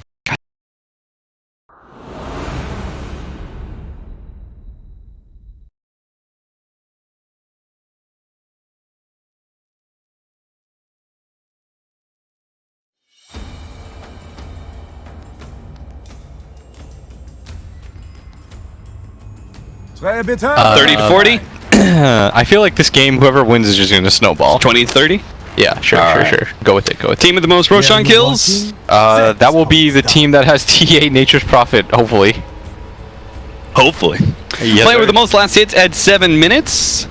I kind of want to say, I think this is a really free lane for TA. Like, I feel like he just hits creeps. I was thinking the same thing. Mm-hmm. And last but not least, just to make sure there's nobody going to be dying or anything like that. Hit me up, hit me up. Last but not least, player with a net worth at game end. Highest net worth. At game end. So this essentially is our prediction of who will win. Yeah. I think that it'll be the Storm Spirit. I knew it. I knew you were going to go Storm Spirit. Because I think that newbie, I don't know, I'd have to think on this more. I mean, it feels like it's a much better Storm game than the last one. Crazy when you last pick Storm that it's a better Storm game than when you third pick it. What a wild world we live in. I mean, I'm a fan. I like ballsy plays, so go them. I'm never gonna hate on a team for doing some like outlandish stuff. Plus, it sets the tone for the rest of your games as well, right? Kind of like how Liquid third picked Broodmother. They were just like, this is us. Yeah, have you heard my idea for a Roshan? Or not for Roshan, for Bounty Ruse? No. I'm sure I've said this like 50 times. If you get the first Exodia. 8, you just Exodia pop, the game just ends. Sounds like the stupidest idea. It would make the Bounty Rune fights crazy, though. No, it wouldn't. Dude, how can you possibly secure all 4 Bounty Runes? I've seen it happen 2 times in a row. I've seen it Especially with the... Yeah, but without those kind of dire circumstances. Team could literally just 5-man 1 rune. I hope they do. It's the new meta. If you don't want the game to end. People always talk about how Dota's not fast-paced enough. Everyone just starts picking invis heroes or heroes that can steal the runes. Kaka? Kaka's dead. Kaka's gonna eat through the trees. Kaka's gonna try and get away. Kaka lives. Alright. 10 He's HP good. is what he survives on. That's And what you he's get still for Fire Spirits. Oh, I think he used his healing self. I think. So, I think that's how he survived. He's just gonna eat through those tangos. Nom nom nom. Alright, so bottom lane. We're gonna have Newbie. They're gonna have the Shadow Shaman Pangolier lane against the Bounty Hunter Furion. That sounds really hard for Newbie to be able to win. Pangolier does not deal with any kind of pressure like this at all. So, and that's why they have Faith down here, but yeah. I mean, you don't love getting hit by Treants. I mean, Oh, wow! First He actually blood. picked up that kill. First blood goes to Faith with the Ether Shock kill. The Treants. They're here for revenge. Yeah. He's gonna TP. Kuku Faith. trying to get in front of him, but can't really get the hit in. Sam H TP's in, but it's a bit too late. Oh, that's... this man has won ATI. He's hungry for 2. He almost won 2 last year. Pretty good record, I'd say. Yeah. Crystal Maiden and Phantom Lancer are going to be in the top lane up against Clinks and Phoenix. And then our mid matchup is the TA Storm. So, who got the better of the lanes? Was it them being able to put the Furion against the Pango? Are you okay with the Phantom Lancer versus the Clinks? Like, TNC dodged, basically. I think right now Newbie, because of the first blood, are in a better laning situation as SCCC. Gonna get caught on here. Yeah, Cuckoo managed to sneak up to him, slows him down. Fairy Fire turns around, SCC turns around, picks up that kill, and Armel cannot put any more pressure on SCC. Dude, the Chinese know about Kyle too. His legend spreads. SCC was probably once a young man in the army, watching Complexity Kyle play mid. That man was in the Special Forces, and he took time to watch Kyle play. And that's what spurred him into Dota. He's like, I can do that better. He's like, shit, I saw that storm. He's like, these guys are at TI? He hadn't even picked up the game yet. he was like a League of Legends player before that. My He's guy's like, I first can computer tell. game. Dude's been playing chess his entire life. He's just like, well, this can't be that hard. I'm sorry, I love Kyle. See, Kyle's a talent now, so we get to make fun of him as much as Exactly. we want. Now it is not Now it is not feels bad kind of thing. Yeah. Because if it's a player, you do feel kind of like an asshole. Yeah. Oh, what? Alright, Cuckoo's just going for it. And he does manage to get it. And will not. Oh no, the sentry! Because the sentry was there. Woo! That's playing to win, baby. SCC had it all planned out in his mind's eye. He did it. Although you're still not feeling good about the fact that you're not trading very efficiently there. Yeah, I mean, Armel's got a full level on you right now, so... Alright, that's kind of expected because you've got 11 denies. Like, that's the thing about Storm that really sucks, is all your lanes kind of suck. Yeah. Like, you're not going to be happy about anything that you really play. And of course, the best part about TA, the fact that you can just pop Refract and either salve or clarity. I have no idea how KP is doing so well for himself. He's currently 23-1, top of the CS board against a Furion. Again, like, this Pango is not supposed to be able to deal with this kind of just straight-up stat pressure. He does not like he's got people 6 right-clicking him. Surely the 6 armor has to feel pretty good. I mean, I think it's more that Faith just won the lane early. Phoenix, a lot of heroes end up going mid. Cuckoo almost dying to the Fire Spirits. If you're newbie and the laning phase goes even for you, you're going to be happy because you have a Phoenix. Yeah. Like, this hero... Newbie. Got. All 4. Dire's middle tower is yeah. Okay, I'll change the parameters. If you Okay. get 8 in a row at any point. Okay. So for the whole entire game. Yeah. But what happens if you start getting into situations like, you know, you're getting Reaper Scythed for 5 minutes at a time? Well, don't do that. Don't let that happen to you. That's not my problem. Kaka. How's Moogie doing in CS? 23-2. It looks like pretty much all the cores are right there in that 24 to 28 marker.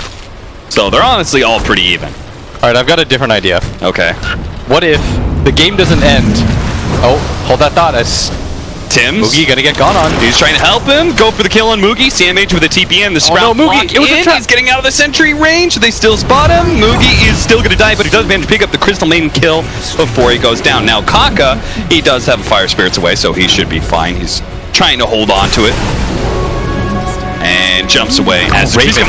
Raven's still going to try and chase him down. Does manage to get another Fire Spirits onto him, but the illusion will finish him off of the Lance. Now, Moogie, notice that Raven's pretty low. He does have enough mana for Doppelganger, so he's going to be forced to use that. But he's out of regen, and there is no shrine available, so he may just have to go Kaka, back to you bed. don't have dive. Kaka in mid lane, he's just going to be doped by Armel. Free pickup for him. SEC can't help out whatsoever. Okay, so what they were trying to do there was prevent SCCC from getting the last hit on a creep by glyphing it. Because they thought that SCCC was still level 5 and change. Right. So, like, we'll glyph the wave and dive him while he's level 5. Yeah. It was a really smart idea, just half a beat too late. Because even with the denied creep, he was able to hit his level 6. Faith, another kill on a Sam H. This man just doesn't stop. And the player with the last hits is Pango. The end of 7 minutes. Oh, so we lost that? Yes. You were very incorrect. He's already got a job. It should, like, Armel is... Okay, whatever. Let's put it this way. This Mango's not supposed to be having this good a time. Cuckoo ends up going down in the mid lane behind that tier 1 tower. They had a sentry laid up, knowing that there was either going to be ward or maybe a bounty hunter rotating up at the top lane. They're going to catch Moogie. Sam H once again hunting down this Clinks, and the Clinks no longer has Strafe, has Invis coming up in 1 second time. They manage to get the dust off, and the Lance. Actually, it'll be the Wrath of Nature from Sam H. Picks up the kill, helps his team take the tier 1 tower. That's the beauty of a core Furion. Yeah. I really like this rotation. But they're going to send 2 heroes up here as Storm. Long zip in. Raven. Still trying to chase after Raven. Is going to be slowed down by Tim's instead. Momentary respite, though. They're still going to be able to catch up. Catches Tim a little bit longer. KP missing out on the roll onto Raven. Does manage to finish off the Crystal Maiden. KP gets stuck on the corner. And Raven, he is so far away. KP, yeah. I mean, if you play Pango, you know those feels, man. Sometimes you hit a wall and it just catches you and you can't do anything. Another metaphor for life. Cuckoo's going to run into another sentry here. Tower is under attack. Snagged by Faith, letting Moogie pick up a much-needed recovery kill. as he is the lowest net worth of all the cores in the game right now. Dire's middle tower is under pressure. Sam H just doesn't stop. He's gonna keep pushing in this bottom lane. He took the top tower. Now gonna try and threaten Tower won't last long. the off-lane tower of Newbie. Wrath of Nature not gonna be hitting Kaka here today. He backs up. Dire's bottom tower is about to flounder.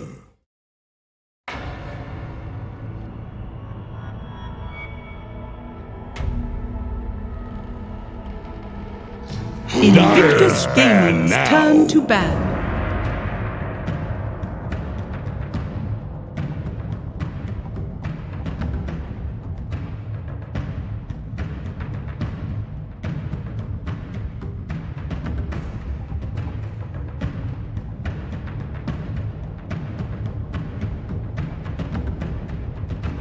Ten seconds. 5 seconds remaining.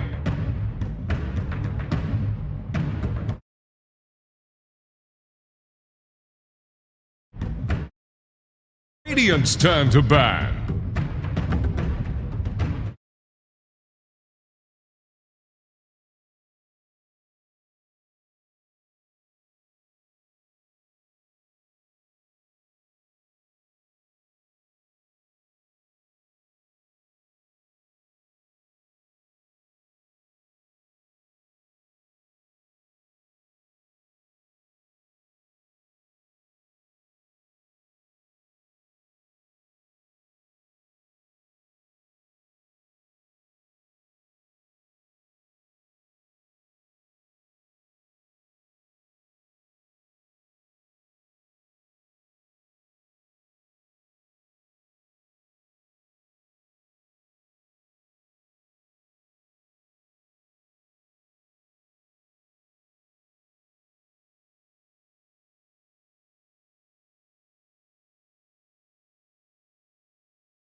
So much damage there with the Searing Arrows that you're kind of just...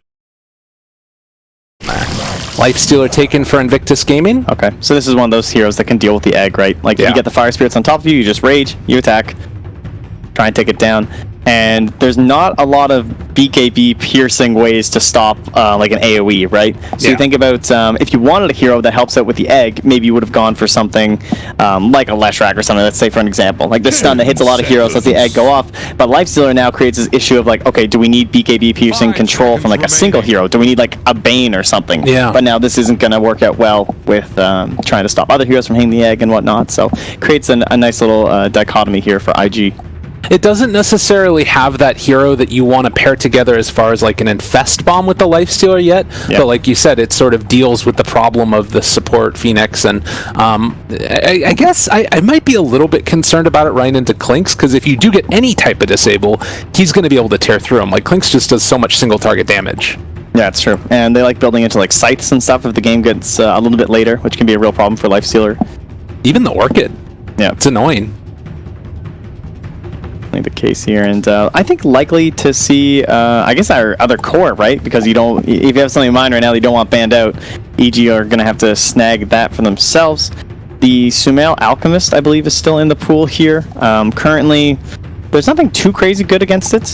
He doesn't get this massive HP pool, really, so Feast isn't that incredible, and he also has a lot of regen. But it looks like they're going to put a little bit more pressure there onto the offlane here. So it'll be the Enigma, and I guess that makes sense now. They can just switch this Tiny into a mid-roll as well. Can also be the mid-Clinks, which has been all the rage in terms of pubs leading up to TI. You see all kinds of these TI players going for that. So super flexible lanes right now for EG. This is amazing. I mean, you take a look at this. We've got ourselves the Enigma. You talk about it. BKB piercing what's disable? a BKB piercing AoE disable? I mean, there's just not one from the support. It's impossible. So it's nice that they find that. It'll have to be a core, but that's great. You know? And look at it. You've got that combo together with the egg, just like so much AoE damage. It feels very cool. Now, Invictus Gaming's path to victory, though, everybody talks about the lanes nowadays and how important that is. And it does feel like they have some scary laners to go up against. Like Pugna, just such a menace. Crystal Maiden just goes out there and cues everybody to death. Do you think that that is kind of their game plan? How well do you think that works? With the Lifestealer, it seems like we're probably looking for a mid-hero last, right? And we're probably going to get this, like, Wraith King support at this point. At least that's what I would be banning for if I was EG. Seems like the more likely case.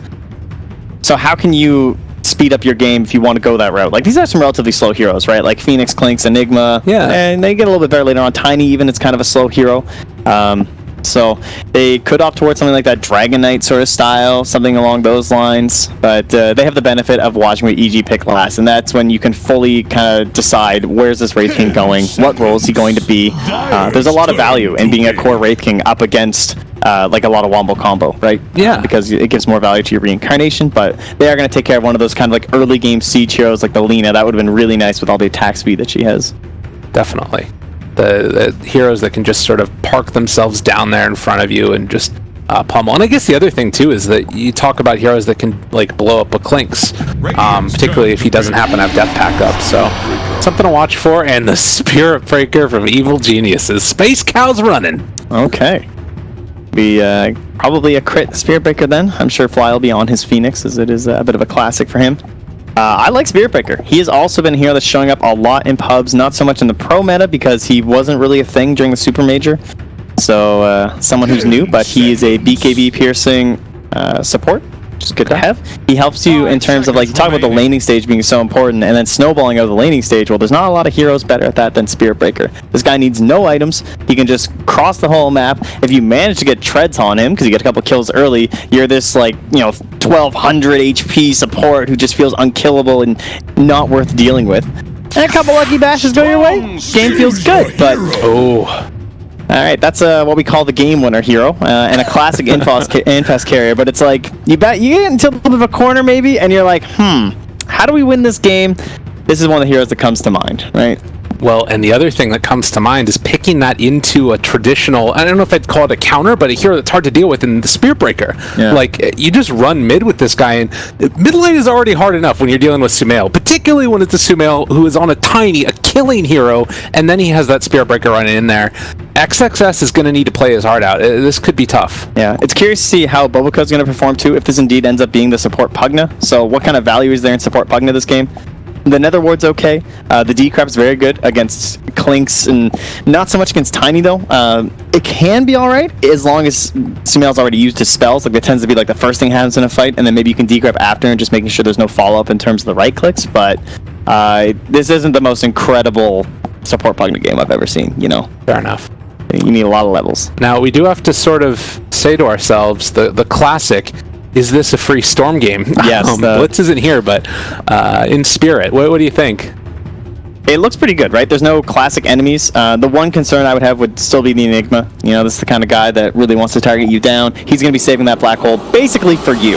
And you don't have a BKB piercing disabled on the side of IG. Right. It's kind of a big deal when you're playing against Enigma, especially the S4. Well, see as we get ready to hop into this game number 1. IG versus EG. Let's take a look. You want to do some predictions? Some of the teleports canceled. Say 1. Smoke ain't kills. I'm not getting any of these predictions, but let's go with it, and then we'll take it Might off as the well, screen. you know, see how it goes. I think Aggressive's gonna have the most D awards. What do you think? You know, this guy. I like that. All right. To start though, Fly and Arteezy are just chilling in the base. I mean, they don't know what they're doing. They're trying to figure out. They're like, yeah, I don't think I want a bounty rune, guys. They're switching it up. They pick up some salves, and it looks like they're going to be trading off runes. I don't know what they're doing. Man, I mean, I know that some teams smoke and get really aggressive, but this just seems really safe. To be staying in the well of all Wait a minute. places. What? Hold on. Fly is playing Clinks? They've switched? All right. I'm What? curious. Something going on here. Interesting. Were they trying to... Oh, Were they trying a swap thing and it failed or something? I'm wondering if they were trying to swap and then they messed it up. Time to just switch seats, boys. Because he's okay. I'm wondering if he just switched seats at this point. Because Fly is definitely not supposed to be playing Clinks. Well, he's got the taunt, so maybe that's what allows him to play Clinks. Either way, Fly Clinks, ladies and gentlemen. That's what it says. That's what we're going with. And since they were in the fountain for so long, there's no way they're getting this room. All right. Well, not a hot start. Not a hot start so far. Say what you will about whether or not it's the right person playing the right heroes. At the very least, you don't want to have to deal with that right at the beginning. But okay. Yeah, Arteezy, man, he's been practicing. All right, he's ready to be the Firebird. Okay. Sure, it's going to be all right. Wow. Well, on a bombshell to start this. I am loving this build from S4, by the way. The quad mango strat. Ooh. This guy is opening a fruit stand down here, and he's even shared one with Crit. You can see Crit's got one there too. You know, already one customer. Looking very good. Definitely. Mid lane, talked about XXS versus Sumail on the Storm Spirit and Tiny, respectively. As far as matchup goes, I think the kill potential really starts to happen later on once you start getting some more points up in Avatos. Yeah, it should be in Sumail's favor for sure. Just like very high chance of getting a kill around level 3 or 4 or something. Plus, he has the added benefit of the rotation from the Spirit Breaker. Fly? Fly. Yeah, that's a good little point. It looks like IG figured out what's going on. I'm not sure if EG has yet, but we'll see.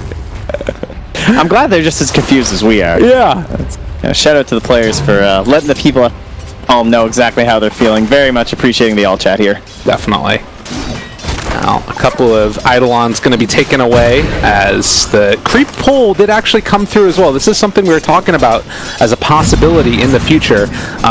Bobica went and grabbed the entire one, and that's one of the benefits of this Pugnut. Very high movement speed. Fast. Like, you guys, that's not a bug or anything. At 337, no movement speed items. This guy is like Skywrath Ench level stuff, and Arteezy, beautiful ward placement. You'd never know he was a core player. Of course, he was fully spotted by a ward, and so it can be dewarded at their will. Yeah, I'm very curious to hear what the insider is. I'm sure that there's some interviews going on later. They'll be asking about this one, as SRF having a very decent time here so far, about even, and actually they popped the strike, not able to get out the Wraithfire Blast, and they're going to force back this Wraith King. Meanwhile, the mid lane, things not going well for XXS. As you can see, 12-6 versus the 6-1. It's what you'd expect.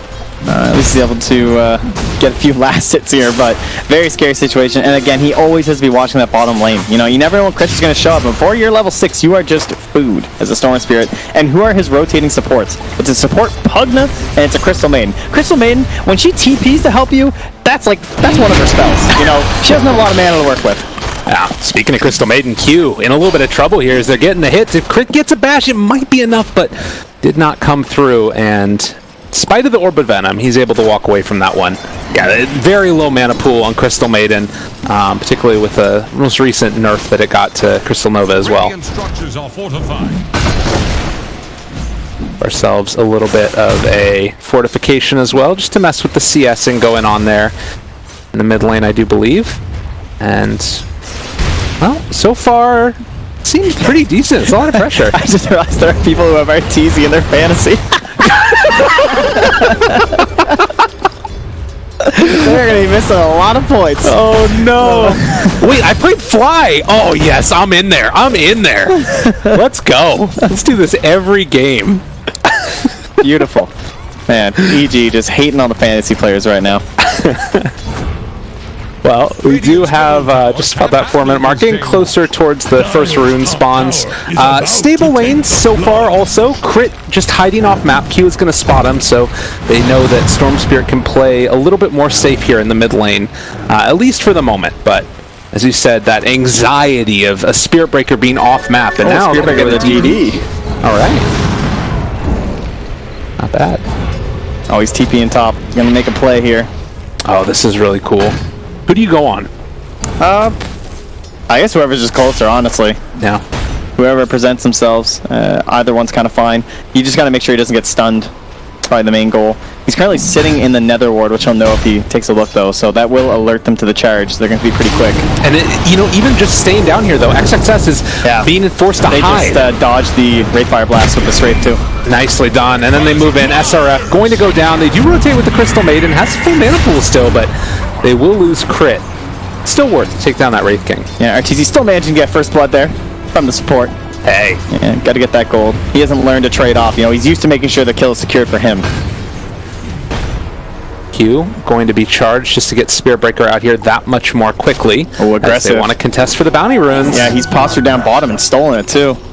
Very nice play. And that means that S4's in the wrong spot because he assumed he was back at his own bounty rune, and Aggressive will get both. That is 4 bounty runes for IG. Ladies and gentlemen, just call it now, I would say. Like, why do we even keep playing? That's fair. You know, it's a good question to ask. They're looking great. I am very impressed with Invictus Gaming. Grant, still very, very early, but you do see a smoke up towards mid now. The level 3 Phoenix moving in, but with the Storm Spirit hiding away to the side, he knows that this gank could be coming, and is just going to try and farm up his 6, I guess, in the jungle. Yeah, it's a good call. Crit's been missing for a while, so play it safe. And the other thing is that Sumail is also level 6, so that's going to be roughly 600 damage burst, a little bit more actually, probably like 7 some, so a little bit too much to toy with when you're under 800 HP. Aggressive. They did see this rotation coming in from the rest of the Dire heroes, but I don't know if Aggressive can get out of here. He doesn't have Rage anymore, and taking a lot of damage with that Sun Ray. They're able to take him down. He did get some bounty runes, but one thing he's been lacking has been levels, because this is Enigma, ladies and gentlemen. This hero is so strong in the lane right now, we don't have supports that can handle it. And look at those denies, he's at 16. That's why this Lifestealer is level 3. He's been dual laning. The CM's level 2. They brought this gank up when he was level 6. He didn't even have it. Now he has the black hole. Oh my god, dropping it down 3 levels ahead. Almost batches him out of the black hole, but it doesn't matter. Still find the kill. A lot of damage coming out from Q as well as they're trying to run down S4, and we'll see he is going to die. Looks like Arteezy will escape, but Crit, no such luck. Nah, he couldn't do anything. And the old Nether Ward just locking him in place. Here I am. Radiant's middle tower is under attack. So 6.5 minutes in, 3-3 so far. SRF continuing to get the bully on, and wasn't able to quite get away with the skeleton walk there, and I guess didn't want to commit the strafe. Charge. But it's just to get SRF off of him. Yeah, this has been a really sad Lifestealer game so far. He has to make the long walk back to his tier 1 tower. Yeah, things are not getting a whole lot better. They have 3 heroes down in this lane right now, so we'll see what sort of response they give. Likely a rotation soon for Sumail. I think they feel like they can probably win another fight during the black hole when that's back up. So hold out until then, and then maybe take the bottom tower with it. And they just want to harass him some more, though. Again, no Infest escape here. And ward coverage, not enough to see this charge. Coming in. They also have the Phoenix to follow up with this. Wait for the rage possibly, or just dive forward as they've got vision on him. Q shows up as well, trying to make sure that aggressive doesn't get dove. Yeah, it's a dangerous play, though. Oh my goodness. And getting punished heavily, although they turn now onto Arteezy as he is going to get the charge through onto 2. Q in trouble, and, well, the chase down. They find 1 kill. They might even get a second one. Bobica does manage to find a kill onto Sumail while this is happening. If they maintain vision here, charge back up in 2 seconds, and it looks like with that, Q is going to go down.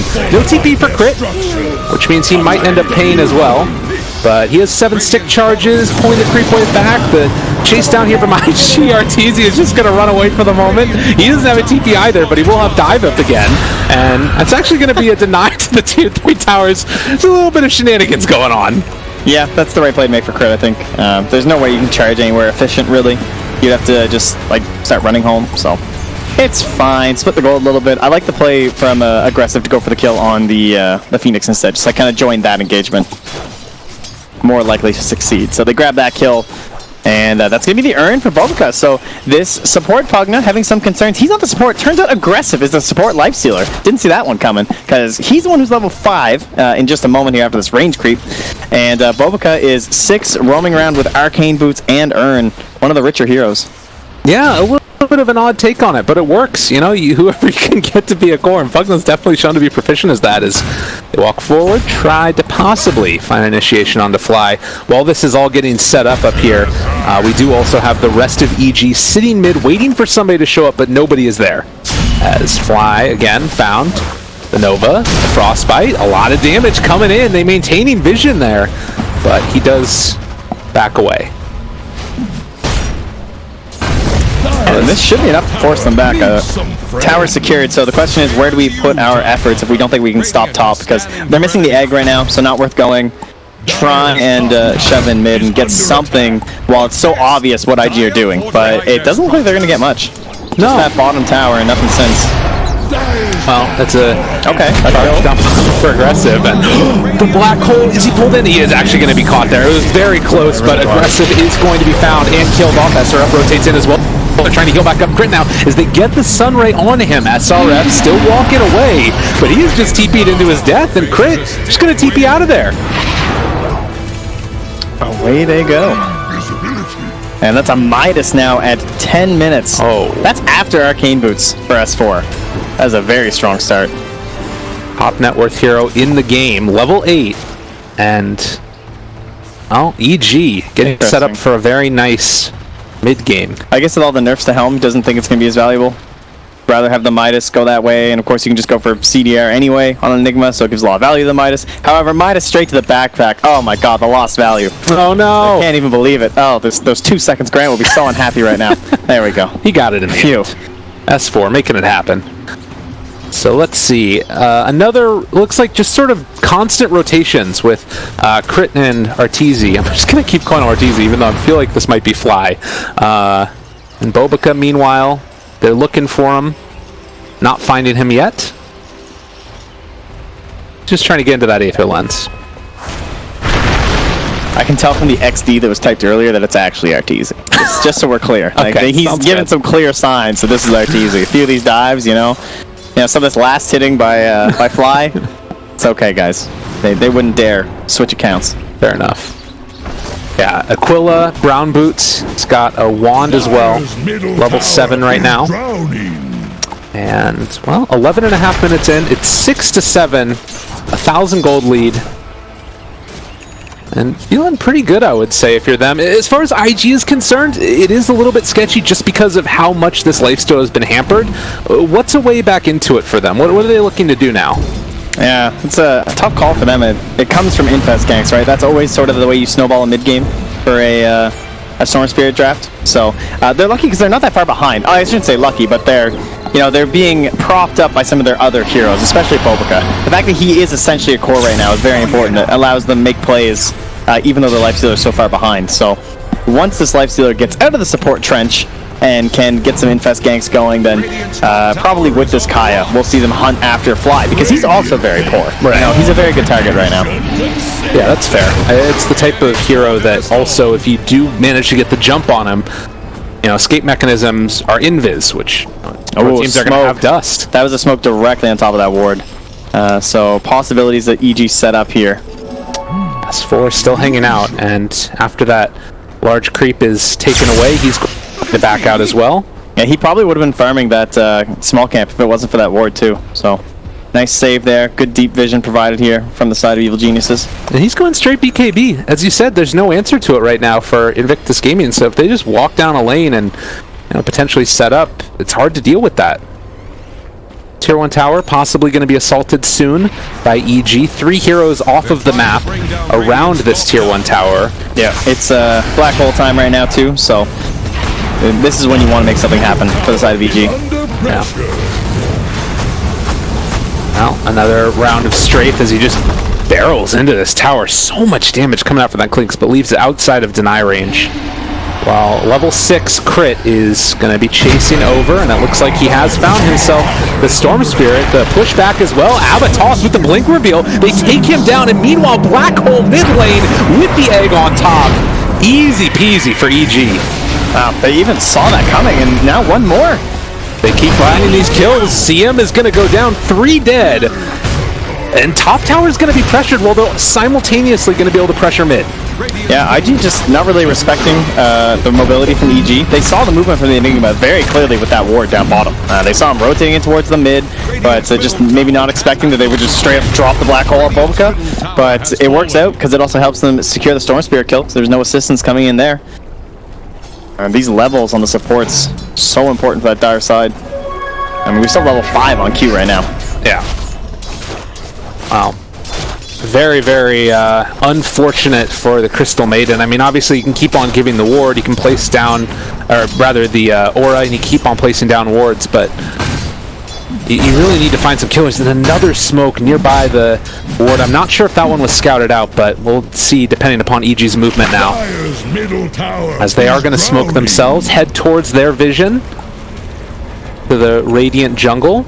Looks like also Fly positioning himself to try and move down and see if he can scout anybody out and secure a bounty rune.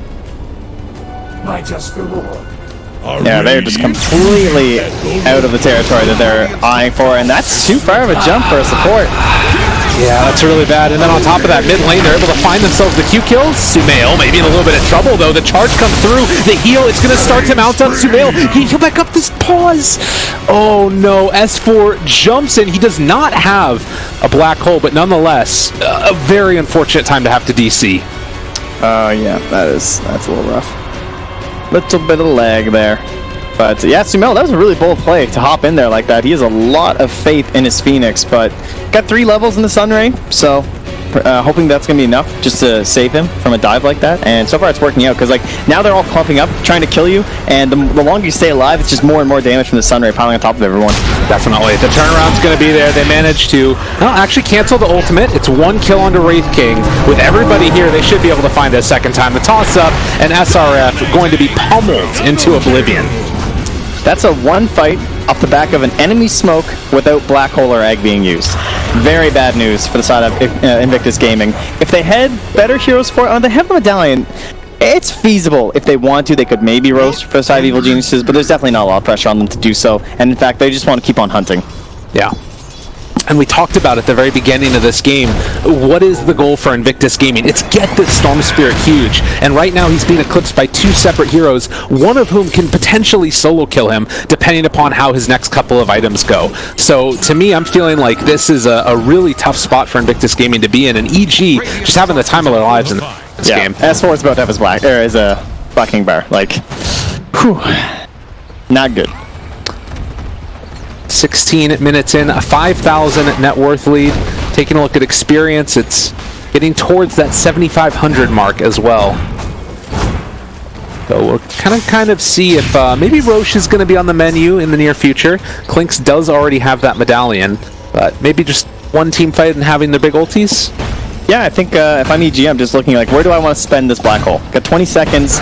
Currently, they just kind of want to be eyeing around the map. You look at their vision, they have essentially nothing past the river from EG. They've started to fade away. Like, Crit had a very aggressive maneuver to put down all those wards, but they've all timed out since then. Right. So they would like to get another round of those going. So likely a smoke for wards, and those will be delivered over to RTs. He's got 3 observers, so they have a lot to work with right now. I would prioritize that top half of the map and try and scout out Roche. Okay. Make that the next place that you want to put your efforts. Well, and as you said, there's the BKB that is actually waiting on the courier right now for the Enigmas down in the bottom lane, keeping the lanes pressured out and remaining off map. Another good thing that they're doing. We do also see Bobica. He's built into the Aether Lens himself. Currently has level 10, that 225 health talent, and maybe a chance for another smoke here, possibly? They're going to go for it. That one was close to Envision. It might have been. It's very close. They spent a bit of time de-warding, but yeah, that's a very sneaky warden behind there. So, if it didn't spot the smoke precisely, it still saw them kind of in that area, but let's see if Q wants to be the bait. No. Oh, man, that was close. We're going to find this courier, so we'll see that going. And aggressive there in the area. The courier spotted him out, it looks like. It's possibly, or it was maybe them. Yeah, regardless, they're able to get away from it. Yeah, well drawn there from aggressive, so... Radiant's bottom tower. They can still hold this area, and the other thing about coming down here like this is that there's no real threat from IG right now, right? Like, if you're EG, this is not a lineup that you're concerned about roshing. You know, they're not going to go in there with Storm, Lifestealer, Wraith King right now. Not really something they can do that quick. You can easily get this tower down here and still defend, so they're fine with this. The one pressure might be Bobica up top, just because he has 4 points in the Nether Blast. That might be enough to try and start bringing them back. Yeah, you don't want to have to give up towers if you don't have to right now in the position that EG are in. They are going to be able to come close to finishing off this tier 2 in the bottom lane, but it looks like now at least they're still just sitting pat. They do also stay outside of range, so there's no crit charges coming through. Although aggressive needs to be careful. He's playing very aggressive, you know, living up to his name right now. He knows they're all in there, and he's still farming this wave. He is behind. He definitely needs to take some risks. He's the second lowest net worth on his team. Not a common place for him to be, and this charge is going down. Oh, that was kind of cool. And then they managed to find the ulti onto aggressive. No rage for him available. He does get the infest inside. The chase away and the kill comes through. They pop the supernova as well, so SRF just needs to back out. And EG find themselves another round. XS jumps into everybody. Forces out the BKB. A nice bait there as well. But now the charge is coming through. They're going to call it off. Okay. Not an ideal first BKB, but that's all right. Oh, this Nether Ward. Lots of noises being made. Yeah, it was a good play, though, as well from Bobica. He, shows for a minute up top there. He's able to get most of the damage done to the tower, and then as soon as he shows one last time, he TPs away because he knows the charge is coming. Well, tier 2 in the mid lane, tier 2 up top, and then Roche. Those are the 3 next objectives here for Evil Geniuses, and since they didn't end up spending the black hole, just the BKB, that's a much shorter cooldown to wait for, so... again, I do think that we should see those observer wards being slapped down there, at least some of them, but they went and spent them in the bottom when they had Bad Expedition just to secure the tier 2. And IG just never even ended up playing that, right? They just kind of like wandered away and let it go. I guess it sort of speaks to what you were talking about before, that they're not worried about Invictus Gaming taking Roche themselves, so they're like, if they're never going to go there, let's just try and pick them off and keep getting aggressive down bottom in the jungle. Found again, aggressive, in trouble. He pops the rage now, and, well, they do throw down Midnight Pulse, and immediately he falls. 4 from EG show up. They will deal some damage to the tier 2 tower because of this. But, yeah, that was a great kill, too, and that was without the Nether Blast, or rather the Nether Strike, too. And that's one of those problems with the support Spearbreaker, is that his ulti scales really well. It goes from 100 to 80 to 60, but when you're stuck on level 1 ulti for so long, it feels like, despite you want to be active, when you're specifically hunting BKB heroes like a Lifestealer, it can be a lot of trouble, but they just have so much follow-up damage and high mobility from this Tiny that it's fine. Yeah. Meanwhile, a Zip up top, XXS able to find himself something, although he gets the spirits off and it eggs away! It does force out the egg, but it keeps him alive. Yeah, he'll take that. It's okay. A little bit of space, I suppose, just not giving away a free kill. It's not a Bloodstone Storm, so it's not, not the greatest thing. That's okay. I thought that it was going to be that Spearbreaker was a little closer and they were going to be able to track him down, but Again, XXS realizing the limits of his hero, make sure he doesn't spend mana before he can get out. S4 looking to have a better showing for the next BKB use here with that Blink Dagger that's flying out to him. Yeah. Did take the CDR you're talking about, 15%, and all visibility is that much better. Mentioned the Midas efficiency. Yeah, it seems to be that like the idea behind the hero these days is, you know, if you don't buy Midas, then you can go for the GPM, but if you buy Midas, then cooldown kind of gives you the best of both worlds, because we know how much a team needs to play around this black hole cooldown. Oh, it's smoke while being charged. They're charging in, they're moving forward, they still have black hole available. Arteezy. Oh, is there no dust? Oh, the dust in the backpack, so no opportunities for free kill. They know that egg is down still. Alright, Q, see you later. This is about as quick as it can come. But that might have been unnecessary. That is a long cooldown. But you know what? You take him, you get your kills, and you know he goes for the 600 night vision. I love this talent. I think it's such a cool talent. It's a great hero for it. It just gives you that edge. You know, it's this idea that if the other team has no night vision heroes like this, you just have a distinct advantage when you're moving during half of the game.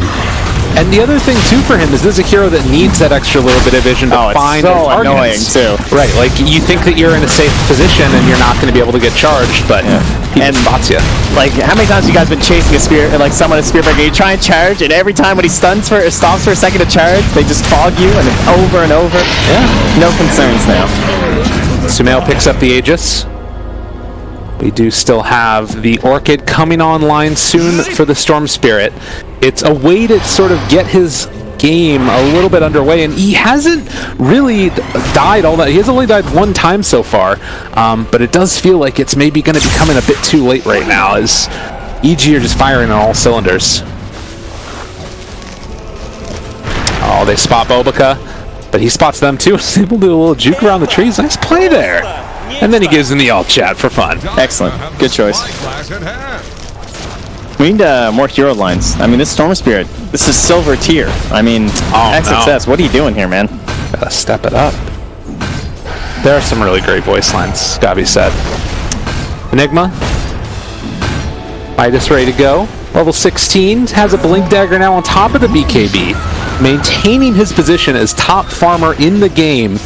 As everybody moves into position, finds themselves that Midas and takes it all away. That's going to be another kill. Crit picks it up on Bobica. That's why S4 is the greatest right there. That turnaround Midas mid-engagement. However, this time it looks like Arteezy could not escape. Oh, just a whole lot of hate thrown down onto the Storm Spirit. The Avatos, and after the black hole, they make him pay. Okay, not so lucky this time.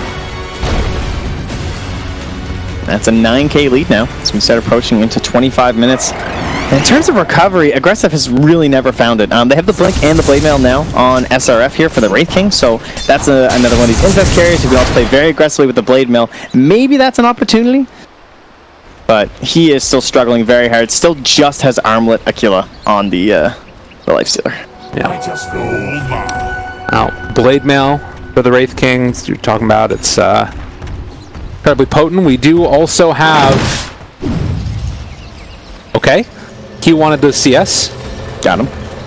As the smoke comes from Evil Geniuses, they're going to move down towards the bottom. The charge is out already onto Q, and I do not believe that Aggressive is going to be sticking around this area to help out the CM. And at this point, if you're Evil Geniuses, how do you look to try and, you know, sort of secure yourself high ground? There's one more tier 2 tower left. Do you just close that one out, or can you attempt a push with this Aegis? I would just want to close out the towers and cement my control over the map right now for the Aegis. That would be pretty ideal for me. Just because, like, well, we have 2.5 minutes. Yeah, I don't think they're going to have too much time, right? Because it's already a minute left still for the BK, or the Black Hole to be back for S4. So, some problems there. Able to convert his own Eidolons very easily with the Dawn conversion now. Oh, yeah. It's got to be said, Bobica's been having himself a really good game so far. I mean, again, this is position 4 hero, ostensibly, but he's the second highest net worth on his team, and he just keeps on getting these lanes pressured out. Has a Dagon now as well, and he can do this from relative safety because Spiritbreaker doesn't have vision on him. Yeah, the question is, like, how much value has he really given to his team? Like, Arteezy goes down once again here on a warding expedition. Q checking to see if there's any around, but at least he won't lose the wards as that death. But like, what has the Pugna been able to achieve for his team? Yes, he has the high net worth, but a lot of that also comes from the fact that that was intentional effort placed from evil geniuses on top of a Lifestealer who can't catch up. He can't blast waves the same way a Pugna can. And they've given Pugna quite a bit of space too. He did eventually get that tier 2, but he spent so much time in that top lane that, you know, he doesn't have these opportunities for like big saves during team fights or anything. So I worry that, you know, what kind of opportunities does he even have in these team fights to make a play? It's really tough. I mean, and that's just the problem with the hero in this role in general. But it has been able to at least sort of, in some ways, buy them a little bit more time. Problem is, it's still 11,000 net worth lead, and eventually you're going to need to fight EG, and they are looking large and in charge right now. Yeah, it's just like, where can you even go from here, right? Is he going to get enough farm priority? He has to give this over to the Lifestealer, so is he going to get an Aghanim Scepter? And without an Aghanim Scepter, this hero just not really the same thing heading to the later parts, and yeah, Bobuka just, he might show here. Bobuka's been hiding. Oh, there he is. And they spot him out now. They put the kibosh on the split push. With that, meanwhile, they also find themselves another round and another kill on the XXS. Just gank squads around the map, so easy for these EG heroes to kill off what IG is throwing their way. Yeah, IG just, they don't want to go for any smoke plays, they don't want to go for any infest bomb plays or anything because that Aegis was still up. It's about to expire, and although they didn't like directly push a tier 2 or anything with this Aegis, it still gave them this tier 2 by virtue of not allowing IG to make any safe moves across the map, making it way too risky. And IG, you know, again, we watched them a lot during China, they tend to play pretty safe. And some games that does work out for them because they maybe go for something like this Medusa or something like that that can arm up and get very scary. But in a game like this, where they're pressured to make moves, this is where we've seen them falter several times. Like aggressive Bloodseekers, just not able to really fight their way back into a game that they need to be engaged with. Well, and this has been sort of the inherent problem, is the Spirit Breaker comes in, deals with the split push very easily, and then can get back to the lane as they kill off Q, and are sort of positioned to be able to even fight mid if things start to pop off here. Yeah, they're just so far ahead that they can have these kill squads like this, and Bobuka going to suffer. Oh my goodness gracious. Yeah, there we go. Sumail, that is not a all chat wheel. Unacceptable. That's fair enough. 8-23, 15,000 net worth lead.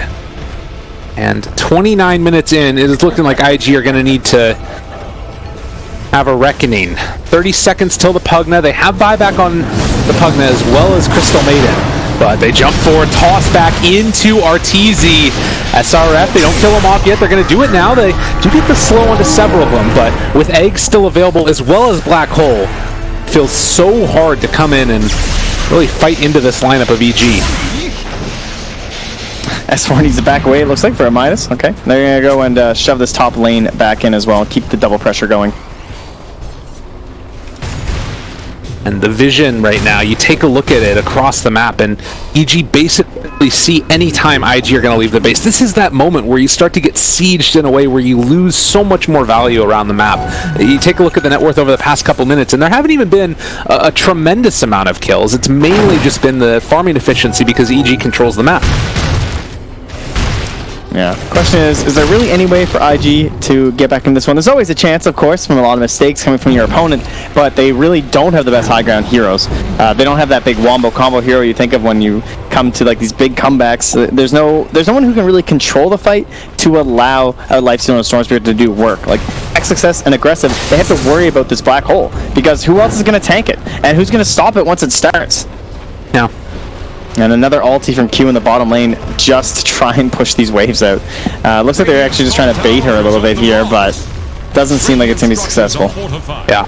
I mean, they're not even at the tier 1 yet, and Sumail is about to start hitting this tier 3 with the tree. Yeah, this bait did not work. Damage. They're just like, where are they? Yeah. Out Wraithfire Blast, they kill off the creep wave, but this is a double catapult wave, staying alive a little bit longer. And looks like they should be able to come close to taking this down. We'll see if IG even think about denying it. I don't think you ever want to on a tier 3, but it almost feels like an inevitability that this tower is going to go down. The odd part about this is that they went for that play when there's no bots hero on the side of EG. So it's just like, what are the chances someone really wants to commit to that when they were so close to pushing a tier 3? Right. But risks are the things you got to take, I suppose. So they went for a bold play. Jump in, Storm Spirit and Fast Bomb as well, but into the black hole. They're able to get the egg off. Also, Fly just tearing these heroes apart. Aggressive is going to go down. SRF also in trouble as he's coming back. The reincarnation is there, but already dead yet again. The Dagon, a ton of damage. Q is actually living just barely. They do lose the Spirit Breaker, but on the other side of the fight, Storm Spirit almost gets taken down. Will manage to escape. It goes into the low HP Sumail, but just not an opportunity there. The status resistance, it's maxed out at this point. He's a hard guy to handle. A buyback death for the Raider King on top of everything else.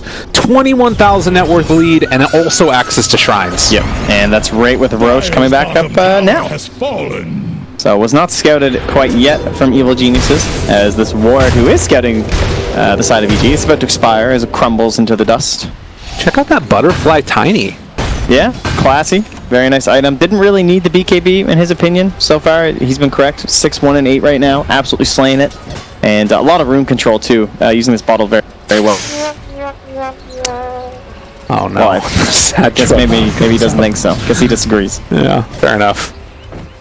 BKB for Storm Spirit is going to be the item of choice if they can get towards it. Wraith King also eyeing that Radiance. I mean, if you take a look at the sort of more macro picture, they only lost that tier 3 tower. The worry is what happens now in any team fight that they take. But Lifestealer and Fest Bombs start to push these waves out. It's what they need to do. Well, they're trying to give the tools over to XXS to be successful. They've given him that gem, Q, putting all his life savings as a position 5, 6, potentially, into his Storm Spirit here. So really hoping he doesn't go down to ensure he doesn't get targeted down by one of these unstoppable black holes. They switch it off and give it to somebody else? Am I crazy? Or is it no, it's back now again. Okay. It was on him twice, so it's all over right now. All over the place. G moving forward. I think that one might have been scouted. They're being pinged a lot, so they at least know where they're going. Yeah, nothing else. Lots of pings. Walking back towards high ground. They run into everybody. They do have an egg. No, the chase forward. Spear Breaker gonna go down. Oh, S4. He's thinking about it. Oh, he wants it. Jump forward. On the 4. They caught him all. The Sunray on top of it. They're able to break that one. The Supernova follow-up. Everybody's gone. Triple kill for Sumail. Easy peasy as they all go down. GG. Man, what a freaking exclamation mark. That's how you end a game of Dota 2, right there. S4 absolutely styles on the remains of...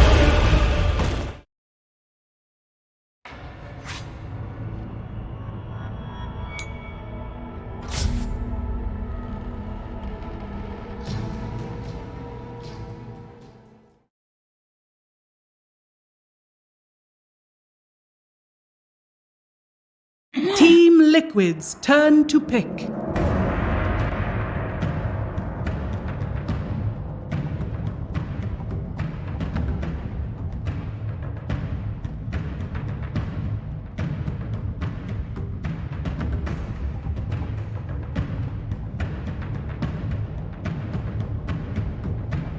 Ten seconds.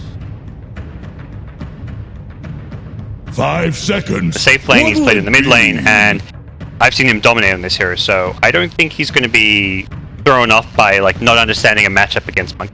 Yeah, he's definitely one of the players. Yeah. Probably less than 5 players in the world, I'd say, would be not going to get outsmarted. At the same time, though, it's obviously, like you say, great Monkey King game, great Shaker lane. These melee cores, you know, Fissure that much more effective against them because they rely more on mobility. Monkey King just going to match up well against them, so Liquid could very likely consider picking a completely different mid, which is where Quap was actually banned.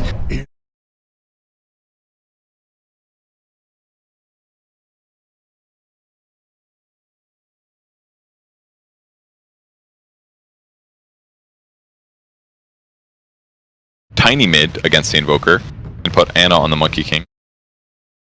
That's clever. You know, if they'd picked up an offlaner and then just sent the Bloodseeker or some mid, then yeah, Topson would be on Monkey. And all their heroes are actually different than I expected. Yeah, no Tail playing Enchant, Jarek's on Earthshaker, Zed playing Pugna. This is the second time today they've put Anna on this Monkey King. They had the hero picked up in an earlier game where, I think the assumption from opponents is, oh, there's Hobson's Monkey King. You know, he plays these weird heroes, and there's one. We know what's coming our way. Oh, wait a second, it's just a standard safe lane Monkey King. Are you going to put your Invoker in the off lane against Monkey King? I don't think so. You're going to have to send one of Bloodseeker or Ursa. Yeah, that's true. And I don't think there's anybody else that's going to play near Miracle's level on Invoker, right? Maybe. I could see like GH being like an Invoker boss. That guy's really good. Yeah, and I'm the mid player. We're both kind of support players, but I would say Tiny beats Invoker mid, at least early levels. The tree grab, Tiny has ridiculous damage. I don't think he needs tree grab. He's gonna outlast him no matter what, I'm pretty sure. So in terms of lanes, OG's looks like I love their draft right now. I think it's really nice. The one question mark to me is the supports. It looked like a 5-position Enchantress. Yep. A Shaker. So the supports seem a little odd, but as far as the core matchups in the lanes, I'm liking OG.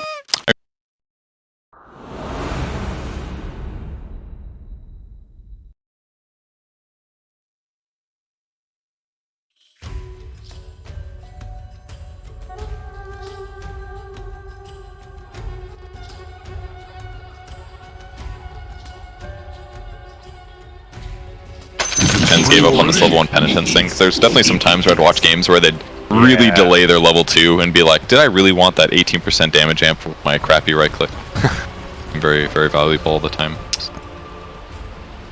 We'll see Miracle going mid, already throwing Sunstrikes around to get some info and scouting for his team. We'll be up against the Tiny, a tough matchup.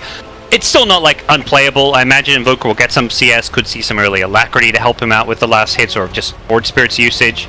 Tiny is 0 armor hero, so you get some Forward Spirits with a Cold Snap. You can bully him a bit. It's true. It's got 78 base damage on average here, and Invoker is just barely hitting 60, and he's got a Stout Shield, or a Quelling, so he's going to get pretty much every last hit, more or less. And anytime you've got a last hit disadvantage, you solve it. You get the Ring of Aquila. You know what else is really tough about Liquid's lineup is that they just don't have a lot of easy Sunstrike setups, you know? Oh, that's a good point. It's like, what, Nick Stun? Yeah. That's about it. Rupture, land a Sunstrike, but people will always move, 100 units of Rupture damage to dodge a potential Sunstrike. Seb doing what harass he can with the Fissure. They want these bounty runes. Oh wow, he went for a Blood Right. I think trying to take this level 1 fight at the bounty runes, doing a good amount of damage at least. Yeah, he did. I mean, it's a huge level 1 nuke. 120 pure is a massive amount of damage. So, but now he's not going to have Blood Right, or he's not going to have Blood Rage. He's not going to have Thirst. And level 1, you may just get harassed. Anytime you go for last hits, Pugna's going to be right-clicking you, maybe throwing a blast or two. Ooh, I did not mean to ping. Whoops. Anyways, they blocked the large camp. Sorry to our Russian and Chinese observers. I thought that was one of the teams. You're good. Did pings actually show up to other casters? I know, like a long time ago. It's just one of those things where you're like, it used to be a problem, therefore you just assume it's the same for years. If you ping items, it does. I know that. Like you ping health bars or items and have the chat miss. We'll try to hold back. So it looks like Mind Control is actually just using Blood Rage as a way to get last hits, which is kind of smart because it gets a nuker like Pugna. Every time you do Blood Rage yourself, he's just going to nuke you instantly and go for some bullying. So, but right off the bat, 4 last hits for Mind Control, so he'll be happy. Yep. Our other lanes looking will be the Invoker versus Tiny mid matchup. Thompson already using the tree grab and throw to help secure some early last hits, but Invoker doing just fine, at least for the first wave so far. And bottom lane is the Monkey King versus 2 melee heroes. He should be a pretty happy Monkey King. Enchantress down here with the heals. Maybe, Enchantress just the new Warlock is what No-Tail's saying. I mean, it makes sense, right? It's 400 HP per Nature's Attendance with 1 skill point. The only problem is it costs you 170 mana, but if you're getting levels, you're just sitting here and right-clicking. And now he's got a Hellfire Smasher, so now he's got attack speed aura, he's got a little clap that he can do. They're just super out harassing. Matoma's he's out of tangos. 0 regen, yeah. I just clicked him and, well, he needs Courier, but your mid's taking Courier, so we'll see if it gets to the bottom lane anytime soon. But top may also want some. Looks like Mind Control should be fine. This is like one of those terrible moments for a hero like Ursa. He tried to get a little greedy with his item. He's dead? Wow. In some ways, I feel like he needed to die there because, you're out of regen, you can't lane. At some point, you just need to go back and heal up. Watch out, the level 1 Ursa. Yep. He's got Tango, he's got a Salve now, and this is why dying is good for him because he just gets a kill immediately on Anna in return. It picks up 2 from 1 creep dying, and nice snag there. Anna realizing he should have left a little bit earlier. Yeah. But, And now he's got more regen. Everything's going to be okay for him. Almost boots now. That was a big turnaround, that's for sure. Yep. A big wave under tower. He still managed to get most of the XP for it, so there's a little bit of play there coming out from Matu despite the initial death. Gets his boots out of that, and all across the board. Does feel like OG still have a pretty good laning stage advantage with these matchups they've got going. And able to constantly spam Miracle, and it's not just Miracle looking at Ring of Aquila, we'll see it on Thompson as well. Almost GH getting a little low here. He's got a nuke. Yeah, he's probably dead here. Yep. Great dodge there by Anna. Expecting the stun. Matu wants to get some return kills, not going to be so fortunate. Anna takes a full overpower with a recast as well, and having the double overpower there. Yeah. And the Orb of Venom is really making a big difference here. I mean, that was what cost him at the start, is that he only had one Tango because he started Stout and Orb. So he's out of regen right away, but I mean, it ultimately got him his second kill, and now his third. So Matoma Man making a huge play here, and now he's going to get another one. Nicely done. He's just crushing this lane, and I think a lot of people kind of forget how good this item is on melee heroes, because it's been getting nerfed damage-wise, slow-wise on ranged heroes, but melee, it's still the same as ever. And I think Ice Rogue's saying, hey guys, I want to see this on some of these melee lane dominators. Yeah, it's amazing on her, so that's for sure. Yeah. It's so hard to like find a way to get away with it because you are short on regen, but hey, that one death, he comes back to lane with extra tangos and salves, and suddenly he's good to go. Yep, and so he's going similar skill build as what we've seen earlier today, maxing out Earthshock. And not that much personal survivability yet either, just a Stout Shield basically, but it's like every lane has been a little scary here.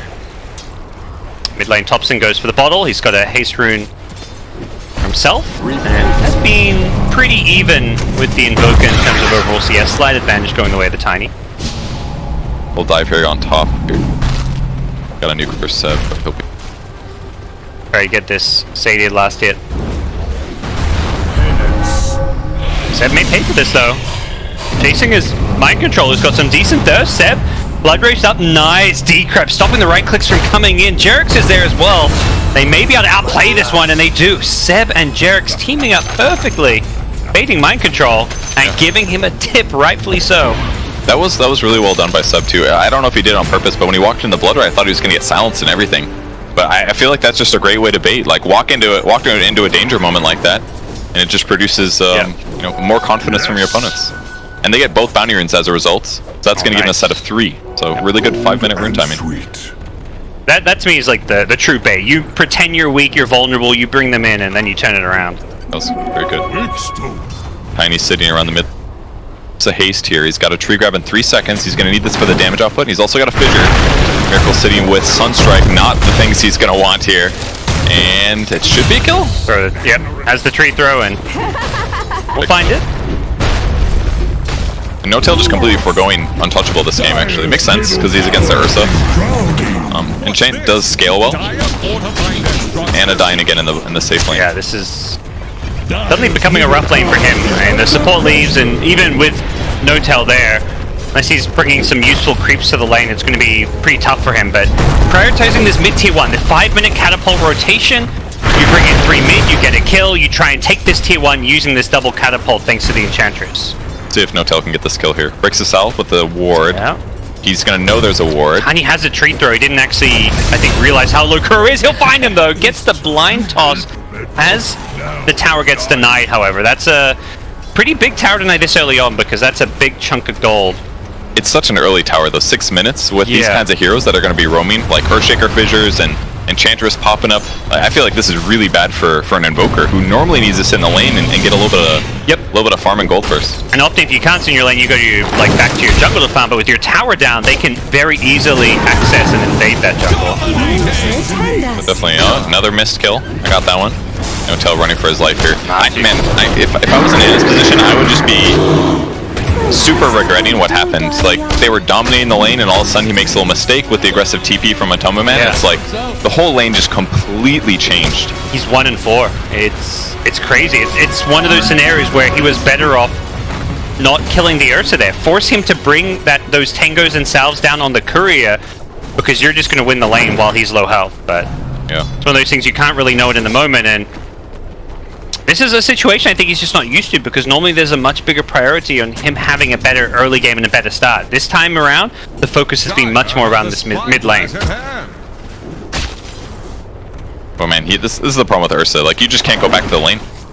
He just controls it so hard. Like, they can gank it, but oh man, his speed is just so fast. He's not even gonna get four prep hits here. It's so hard for them to even have an opportunity to initiate. They would need like Pugna to rotate or something. But if he leaves, then they can't dominate the Bloodseeker, so he's just gonna have to deal with this. Forced defensive boundless strike, never a position you really want to be in. Kidding. He is low on regen, at least on Ursa's side, so he's sitting at not full HP, so they got that going for them. But Matu, nope, top lane Seb. Nice use of the first rupture. Well, that's a, that is, I guess, a Sunstrike setup, rupture. They don't want to move. That will often secure some kills mid lane, though. Thompson gonna find a setup with the Fissure, follows it up with an Avatos combo, but they have not got the detection, and instead, it's probably bottom, where I've made you miss another kill, Kevin. Yeah, it was definitely not my fault. I'll take the blame for that one. From my eyes, this is a 1-2-1 Monkey King, I'm pretty sure. I don't know where those other 3 deaths came from. We'll just pretend that's a bug or something. Anna's appreciative of our camera work, this is the biased Australian observing. We don't want to show him dying. Anna's a great player, doesn't feed. Never. Are they going on the Bloodseeker kill top, though? They really want to kill Matu. They know how much gold he could give up, but they instead swing mid. Just don't know quite where he was. Oh, he cuts on the exact tree. The Sunstrike as well on him. Oh, he's gonna get outplayed here. That was a really hard dive, though. I mean, they used the stun early on to open things up, but very rapidly mind control. Another rupture top, actually. They're thinking about going in. They've got the penitence here, but great reflect from the Nyx Assassin. A stun on the Earthshaker, and this is gonna be a double kill. Liquid suddenly turning it on, flipping a switch, and just crushing through. They do lose Invoker mid, but even that doesn't feel like too big of a deal for them right now, considering how much of a good game Matu specifically is having. From giving up first blood, he is 5-1-2, #1 net worth. He is just dominating. Good for him. Still pretty far away from a Blink Dagger, though. So, at least for now, it's still going to be pretty straightforward laning stuff. And my real curious is, what I'm curious about is, can OG take the advantage that they have on some of their other heroes and turn that into something better than what Matoma Man can? He's really trying to prioritize some of these towers to give them some gold. Unfortunately, I mean, the mid one got denied is really kind of a problem for them in some ways. Need to make sure they actually get this last hit up top if they fully commit for this, but they're just not good at pushing yet, though. They've got tree grab, but the cooldown is so long. It's coming out very fast. Last time they had a double catapult. This time there's 0, and GH level 6. They don't have detection. No. Sunstrike setup, perfect kill. Mind that was really cool. The last hit. The Blood Rage on the Nyx, super cool way to do that. Love seeing combos with BS like that. Come OG with more. Kill the Nyx before he can Carapace, and they may look to dive this tower now as well. Mind control a bit vulnerable up here. Does have a TP scroll out if you can find a way to juke and jive. I think he might die. I don't know. Yeah, I don't know if it's for sure. Kuro's arriving with a lot of creeps here. Possible sandbag? No, he's going to go down. Kuro did not have level 6 yet, no Hand of God, and he's going to be an extra freebie. OG suddenly get 3 kills, which in some ways feel like Liquid kind of handed to them. Yeah, that was definitely a 1-by-1 kind of situation. It didn't feel very good for me, for them to walk in like that. And Matoma Man is just finishing Blink now. So maybe if he has that and that fight's a little bit more straightforward, they can take the engagement, but they had to be there as the initial Bloodseeker initiation goes on, but they just, they weren't ready for that one. I don't even know if Invoker had a TP in that case.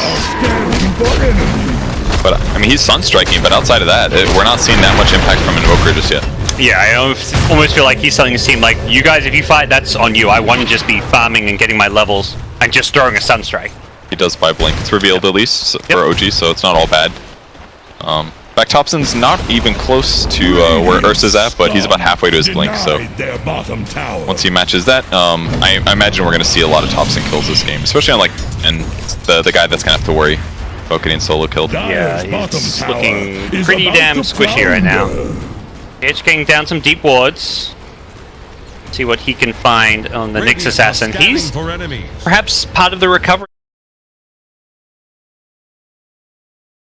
Try and feed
One Anna's dead, and now Bloodseeker gets the movement speed. That will keep him alive. Oh, it's really bad for Thompson now. There's almost no way he gets out, but maybe he can get a kill. Gets him low, but that'll be it. Very back and forth brawl of a game. Constant fighting, kills all over the place. I mean, ignoring the fact that Matoma Man has basically just owned the bot lane for the whole game, this feels like the first time he's like really shown up and had a huge impact. And it was a really good time because it looked like it was going to be more heroes going down. Looking like he's going to have a very fast initial basher, which seems to be the item pickup with the Mithril Hammer. Could be a BKB, but... he had Maelstrom queued up for a second, but yeah. Okay. Must have misclicked, I bet. There's no way you go Maelstrom, surely. Getting a basher this early sounds... And it gets here like Pugna, who you just don't want to give him a chance to decrep you or decrep himself and start life draining. You just want to get that insta-burst. Even a tiny, you want to stun him with that basher, suddenly he can't avalanche you, he can't toss you away. Notel trying to bait this one. Gets the stun off. It's a fissure block to interrupt him. He's still got his ultimate if he needs it. And Jarek's playing it safe there. He didn't want to get too close. I don't blame him too much, but either way, they use Ursa ulti. He has to TP back to Fountain. Waste some time there. Not terrible. And the OG are actually kind of the ones, pressing the map. They're pushing this top lane pretty deep out. Haven't got any control over their own jungle down bottom, but this top side of the map is around Roshan, which is where Ursa wants to be. Particularly with the Chen, you've got very clear ways to take Roche, but OG kind of just denying it with the map control they've got. Nuke the creep wave top, about half HP here. We'll see if they shift over. Yeah, it looks like they are going to try to make a play here. Tomba Man on his way, no ulti for 10 seconds, so a little scary for them to go in. They spot GH. They don't get that insta-stun. The Fissure, though, does come out now with a Wukong's command. They want to try and fight this one, instantly bursting Martu, and you get a big streak of his. Seb now could be in some trouble because of this rupture, but he's just going to use the decrep, maxed out decrep. Echo Slam from Jerix doesn't really connect all too well. He does end up getting stunned underneath the tower with a Sunstrike. No escape for him. Just one casualty per side as Thompson's gone looking for more. It's a good trade, though. I mean, it's still Ursa for his support. Yep. Thompson has the toss, which will finish off Kuro, and GH now could be in quite a bit of trouble with the Carapace being used.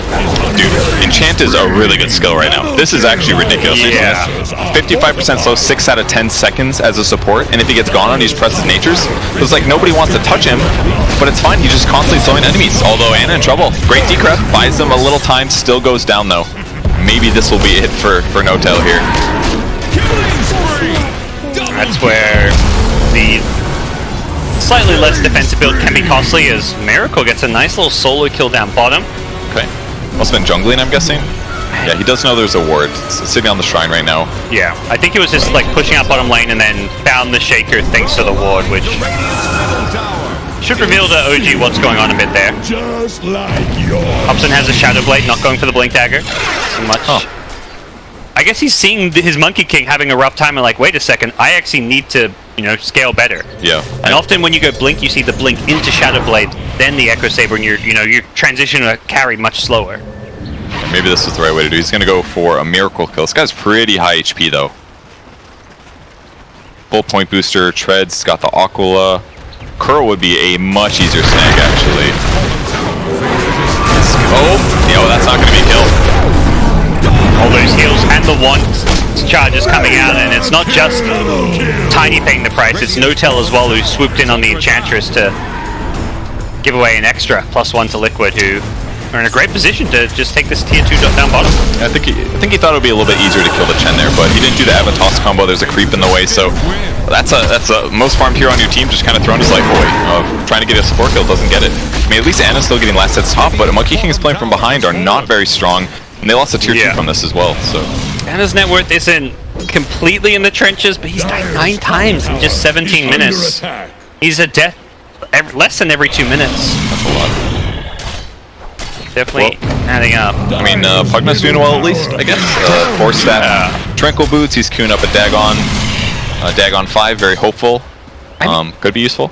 I'm personally a bit surprised by this 4-stat pickup. Why? I mean, isn't it just amazing versus Ursa? Something that's gone on. I guess against the Rupture, it's like a bad item in a sense. It's kind of how I look at it. But yeah, I mean, the kind of thing that's nice against Ursa. I think it's just all right. I guess I don't know. They only have 1 stun. It's Rupture. I mean, if you get Cold Snap, there's just a lot of people that you can save. I feel like. and they have better team fight longevity. Like if Ursa goes in, he wants to kill somebody right there. If Nyx goes in, they're bursting somebody. If you provide some survivability around Rupture and stuff like that, then they should be able to win the fight if it goes a little bit longer. It's one of those items that's like, anytime I see him, like, oh, you know, getting a force self can't be bad, but it's like against Rupture, I'm like, oh, okay. But yeah, Ursa, fantastic against him. And gives him now not just the decrypt as a save, but a secondary way to save people. Both teams kind of expecting where each other are, but not quite finding the opportunities just yet. Mind Control going to slow down the mid wave. They're scared to go on him. He's very close to BKB, by the way. Checking Roche with a Sunstrike. Oh, yeah. I mean, OG just know they need to control this area of the map because otherwise Ursa will take Roche very easily. They know where they are. They see the Tiny finally, so... Yep. OG do have some good vision up as a result of taking over that part of the map, while Liquid, you know, they've wards down bottom, but that's just an area where OG have no interest in going right now. Kind of this dead area of the map, and OG instead, with their wards, with the control they've got, they're going to walk into Roche themselves. Sunstrike has come back up, so we could see Miracle scouting this one out. Yeah, I think at this point they're going to know. There's a Sunstrike. Oh, no tail. That was actually kind of close.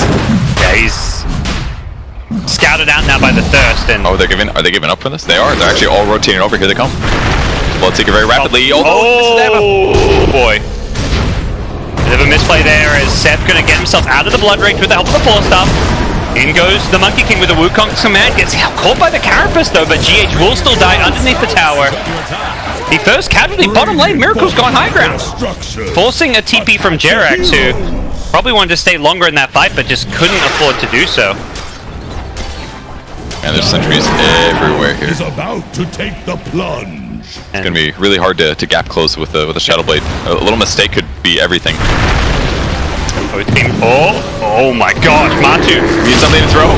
Almost dies there. He's still being life drained though. Unfortunately for Seb, he gets silenced up. Now the Sunstrike there as well. He won't die to that one. The penance comes a little bit too late to amp up the damage. Instead, it's going to be Kuro on the Chen. Brought down Seb.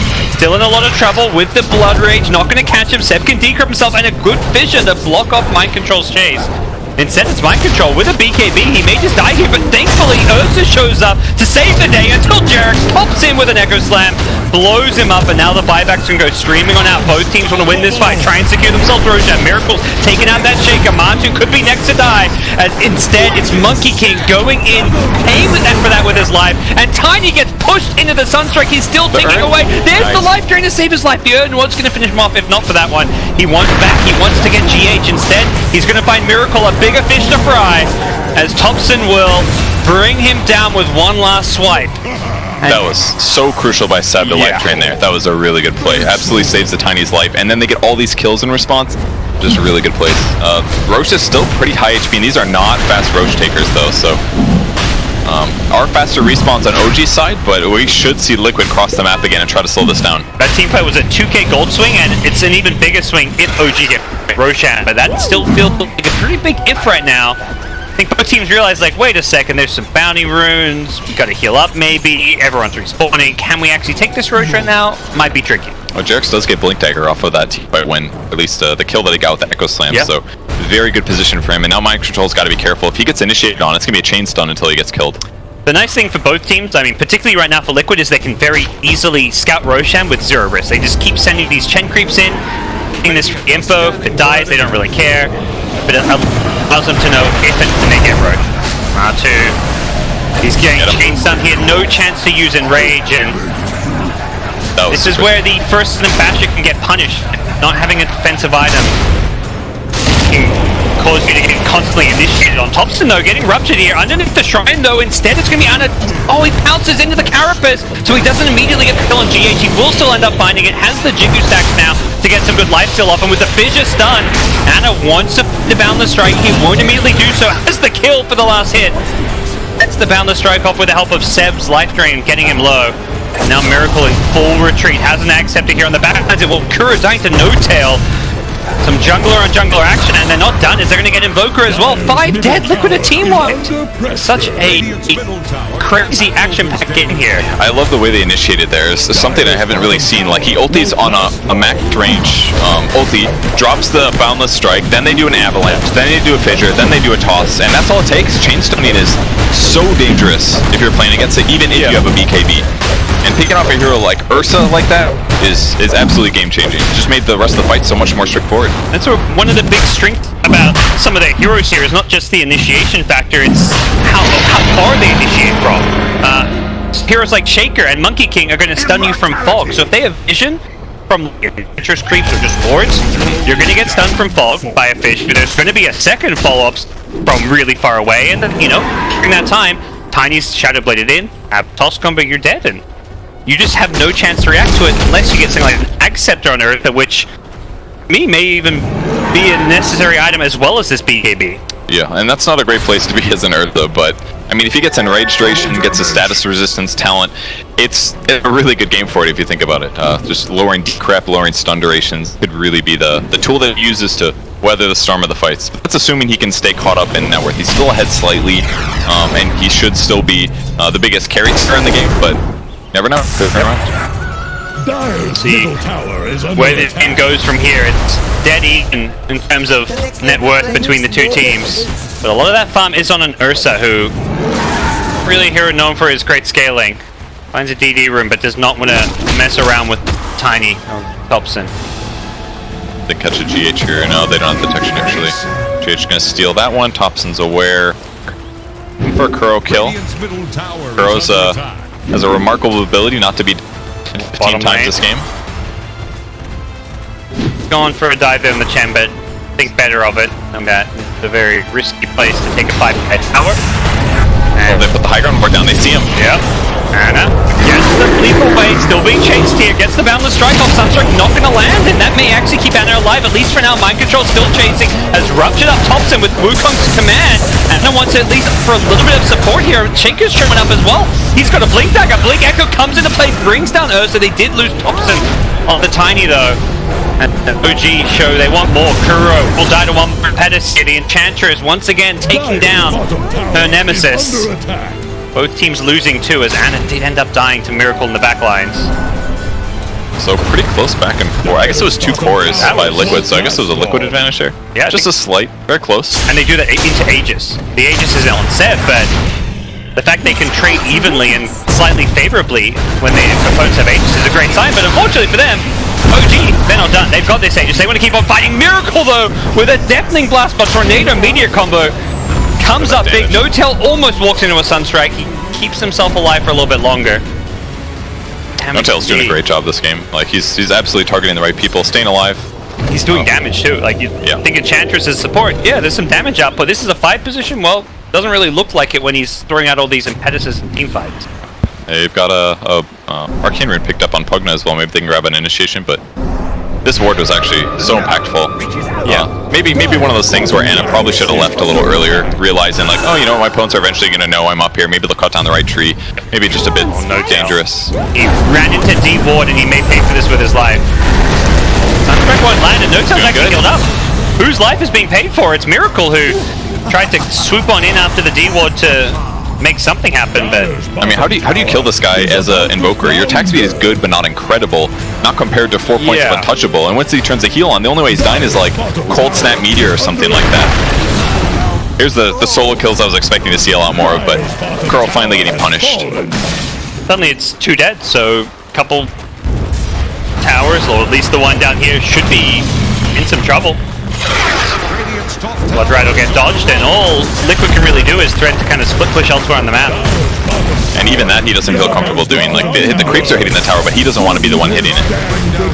It's definitely a weakness of Ursa here, is the tower hitting. OG on the high ground. And that gets stunned on, but is there a follow-up? There's a Rupture now. Life Drain, though, kind of negating some of the impact of this Rupture initiation. Nana may need to be careful, gets out of the blood right here. Pugna just Dagoning people left, right, and center. Unfortunately, he's out of mana, so he's got this Aegis, but he needs to find a way to die, or have the Aegis expire and heal himself up, but that's always a risky thing to do if you get jumped as that happens. That's exactly what Liquid are trying to do. They're chasing. And they get out fully. Good escape. Chess man. Patience from Zoe. Comes. There's the BKB spotted by the Russian caster Dread. He's on top of it. Oh, nice. Great. It's finally ready. He feels like he can fight now. But will that be enough? I'm not sure. I mean, Anna's progressed so much in items since Ursa got this basher. It's actually been an incredible time of period. He's almost got his own Black King bar. He's finished the Maelstrom. The Echo Saber was like barely completed when Ursa had a basher. His score 5-11-9 sounds bad for a carry, but in context, he was like 1-9-3. So since then, he has done incredibly well, and he's not done. Yep. Shaker use the Echo Slam. They know it's a big kill. It's a core hero, and they'll happily use the ultimates to make sure they get. That was like 5 stuns in a row. How do you deal with that? Ags is like the only way, maybe. But wouldn't they just buy a little time? That okay, well we'll just slow you until. And even if Ags goes off, they'll just hit you with another chain Well, stun, the Ags allows you to use your BKB, I guess. He only has, but he doesn't have enough gold for both. Is all. Yeah. No, if you go Ags, that's the thing. Like, I feel like some people are gonna be like, oh, you should have gone Ags instead of BKB, but yeah, you need both in that scenario. The fact that they did such a good job pushing towers has made a huge difference. Like that's part of the reason that they're able to get these. So if there's a tier 2 tower there, I think there's support TPs and maybe they could turn this around. Yeah. But all these towers are dead. Like somehow, despite playing against a Chen, they were able to always pressure towers more than their opponents. Like, that's the Pugna advantage, the Tiny advantage. All of those things are making a big difference. OG looking really good as a team, individually, players stepping up as well, and right now this game's in a very winnable place for them. There still is that like Miracle Invoker to worry about. What do you think about the Chen in the first phase? I feel like OG seems to have taken it to their opponents in terms of tower pushing. So in that vein of, it just feels like Chen is a terrible hero now. Yeah. Because at best he can do penitences, he can heal somebody, maybe get a send back, but it just doesn't feel that great. Playing Chen from behind doesn't feel good. Thompson going on with the Ursa there, they shred him apart. GH almost dies, but the Chen heals do save him, and Tiny buying back. Seb almost surely dead now. Yeah. Maybe out. Is he green? You betcha. All the suns were used on the initial kill, so there was nothing left, and Tiny's fought back. They're going to look to take this fight with the Tiny and Thompson. No! You're going to die twice! It's a dieback! And it does pop BKB at least, so he's going to buy himself some time killing the creeps, but everybody on Liquid running free, and it looked very good for OG Anna, don't hit those nukes! He may just die as well if he's not careful. There is a Shaker nearby, but still no Echo Sign for a couple of seconds, and there's going to be a blink. Earthshock to slow him down, couple right click. Anna's just dead as well. He should have run sooner. He turned, he got greedy looking for some creeps. The Dagon Cannon does finish off one, takes down the Bloodseeker, which is a little bit of fun and games for Seb at the end, but you need more than that. You need to be winning this game, and they just threw away a decent chunk of their lead with that fight. It's a great way to stop a push at least, because if you don't kill him there, he's going to heal on the creep wave, and all of a sudden you have a full push coming. Yeah. GH still hanging around, trying to fish for a kill, but his mana regen is so bad near the Nether Ward. There's no way he's just trying to scout for a position, I guess. Never mind. Instant bash. Sometimes you just can't do anything about it. Yep. That's why you love the bashes on Ursa. You get that insta bash, no reaction possible. Matu finds an extra kill for him and his team, putting them actually ahead now. 1,000 plus gold lead going the way of Team Liquid all of a sudden. Very, very back and forth. Both teams now with leads at different point in the game. It started out Liquid in the early game, then it swung back OG's way, and now we are back in Liquid's court as they try and secure themselves Roshan, knowing that with Pugna dead, this Rosh should be pretty secure, and even if he buys back, you can just back off knowing that you forced the Pugna buyback. Oh, they see him. Off the bash, can they chase him? They can't. He cancels ulti though. Oh, they didn't get the Blink Echo in time, he got the BKB! Oh. Jerex was just a split second too far away, it looked like, and now Liquid have gone charging in with Matu's BKB. They're gonna lose him though. The Dagon immediately tears him apart. Seb gets stunned by GH, but it was too late to save his life, and Roshan is fairly low.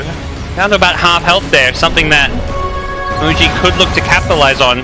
They haven't got the best Roshan lineup. They did it okay before with the Untouchable, but Enchantress is the one hero they lost. It's very close to being a successful Ursa combo, but... Oh my, Thompson. Oh no, he's gonna die again. Yeah, they're gonna get vision now from the Bloodseeker. He gets brought low enough that they don't need detection. What was the initiation there? Just like a tornado or something? I believe it was just a tornado. It's a huge mistake. Huge mistake by Thompson, because whereas they traded evenly now, they're in the same situation. Liquid's in the Roche pit again, they gotta defend. They don't have Monkey King ulti either, so... This is the Ursa-less Roshan though, so it's not going to drop quite as fast as it otherwise would.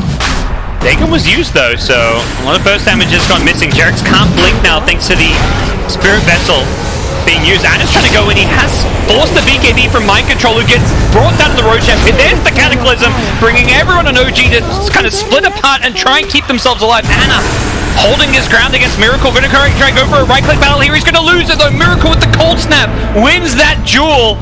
And as a result, it will be Liquid who should secure themselves Roshan off of this. Even with the buyback from Anna, I don't know if they can get in there. Liquid have 5 alive, but Anna has Wukong's command back up, but no BKB. They might have spotted him jumping in though, so perhaps they know where to look. Anna's disguised himself. I can't even find him. There he is. Just a sickly tree. Sickly tree, yeah. I was like, is he the Netherwood? What's going on here? That'd be cool. Turn yourself into Netherwood. Well, they are going to be in the Roche pit, but this is so hard to deal with. I mean, is he going to go for it? He's channeling it. Yep. Goes in with the Wukong's command, perhaps hoping there's no BKB on Matu. He's trying to secure the Roshan. He's getting fast though. Matu getting low. He can't get Roshan. He doesn't get it low enough. Oh no, OG! They're going to secure Roshan themselves. Thompson picks up the Aegis. There's Cheese on the ground as well. And OG have bested Liquid at this Roshan fight at least. On the bright side, it was a Roche kill on the Matumba man, but definitely catastrophic. He did get a lot of bashes last I'm like, does Monkey King suddenly have a basher? No, it's just Roche. I mean, sometimes karma comes back at the wrong times, you know? You're in the Roche what's Matu done? He's just a nice little Finnish boy, you know, trying to play some Dota. I saw that dirty first hit bash on Pugna, okay? That's all. Okay, alright. It's defendable.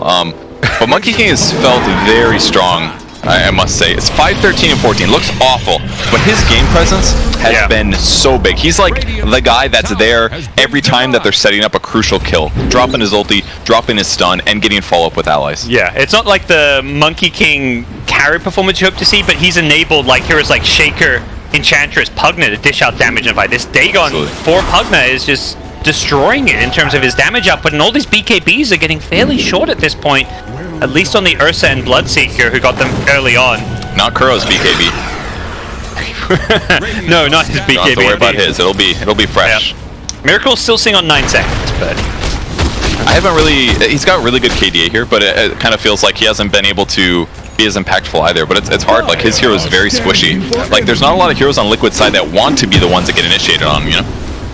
Hit the Boundless Strike as Kuro will use his BKB in time. Yeah, BKB'd out. Perhaps surprising himself that, oh wait, I'm actually not dead here, okay. I'll just walk back to base. Sentries everywhere, and they're ready to go high ground. Tower's very fresh. Bot tower's a lot easier for them to high ground on. A little surprised they're not going there instead, but... Get the Sentry, Miracle just going in. Tornado EP for some harass. Wow, I say harass, no tell. 20 health, still dies. Okay, Enchantress probably doesn't want to stand too far forward. Yeah. Quite plus 8 wisps as well, so that's 180 HP per second if he gets his heal off. Wow. That is some good stuff. Maybe he should have gotten the magic resistance talent. I don't know if it would have mattered in that case, but... Oh, at the level 10, yeah. Yeah, it's one of those moments where it feels like it would have made a difference, but hard to say. I mean, there's some of that damage, like the Blood Ride and the Sunstrikes are pure damage, so... That's true. Perhaps he's just thinking, you know, there's maybe not enough magic damage. GH fishing for a kill here. Sunstrike. Wow. That mana burn was like a Dagon 5. It was incredible. And that's the kind of Nyx punishing Pugna we haven't seen, that we were perhaps expecting a bit more of. I mean, the Sunstrike makes all the difference, right? Because then he can be by himself. Yep.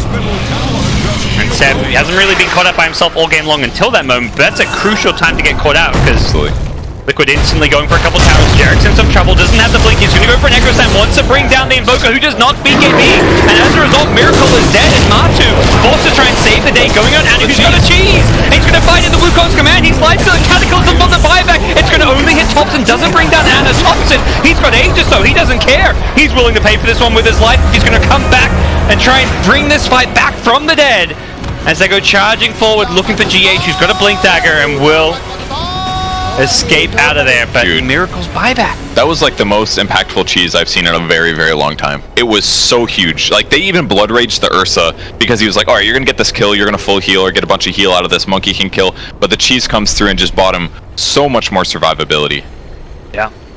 That was one of those tough moments for Miracle. I think something like players will talk about a lot is just, you know, using a preemptive BKB for a kill, even if you don't see any enemies that can stun you, because what happens there is, you know, suddenly somebody comes out from fog like a Tiny with Avatos, and you regret not using that BKB to kill the Shaker. Yeah, I mean, he blinked into melee range on the Shaker, right? And the Shaker got a spell off, and that just started the chain stun, is I believe what happened. So maybe small mistake there by Miracle, but those are the things that lead a team fight, because that's what OG's been doing all game. Wait for one opening where you can get a stun on a guy that's got a BKB, and then you chain stun until he dies.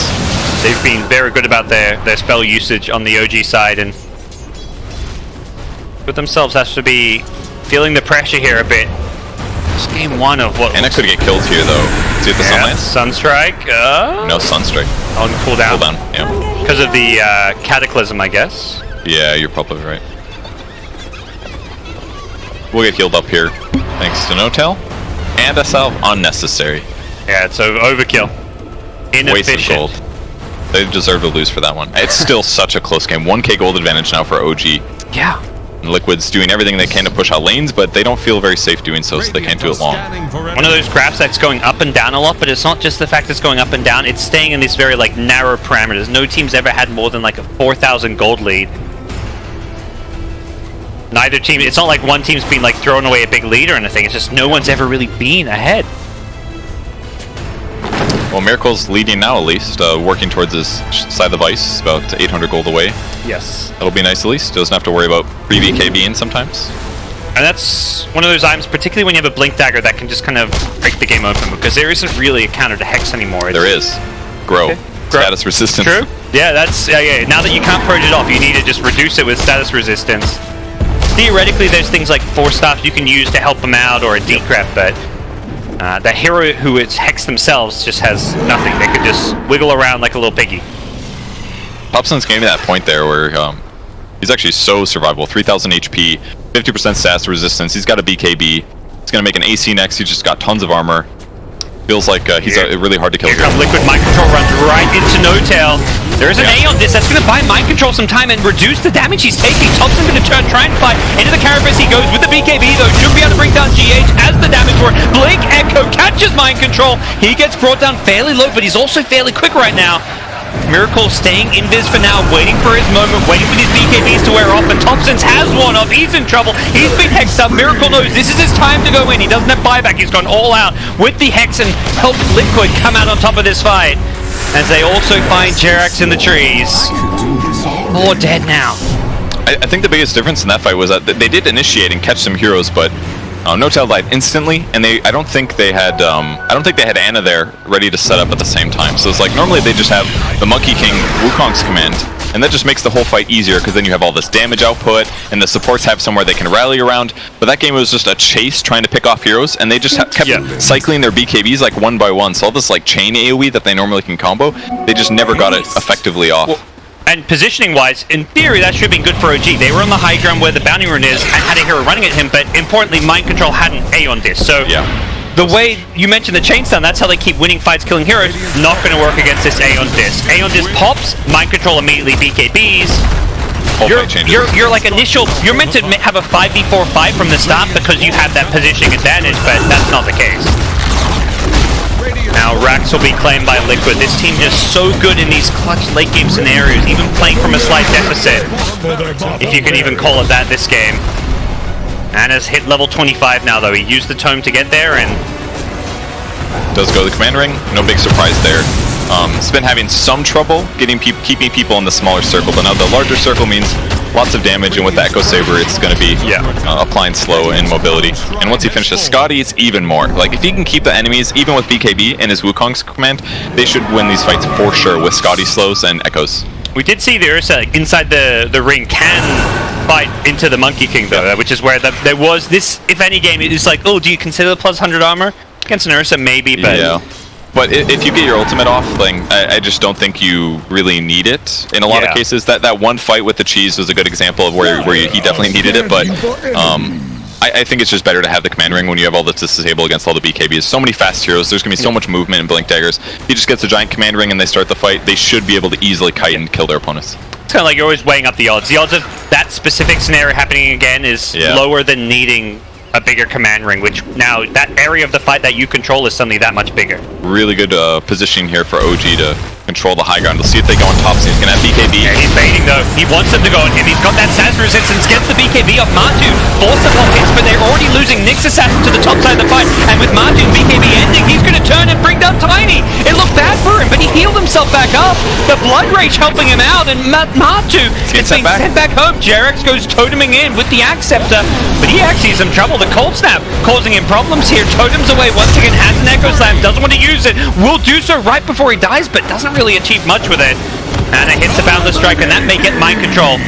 Impetus from No-Tail helping secure those kills. Thompson buying back. He's on his way back to the fight, but that Blood Rage on Ursa, saving his life, healing him back to about half health. That was... And you got the Fury Swipes damage so now good. At 20. I must have had it earlier, obviously he's 24, but a lot of damage output, especially with the extra Blood Rage. 40% extra damage, and in the meantime, it doesn't even bother him that much, because when his ulti's on, he's taking 80% less damage, so it's like he gets all the benefits with very few of the negatives.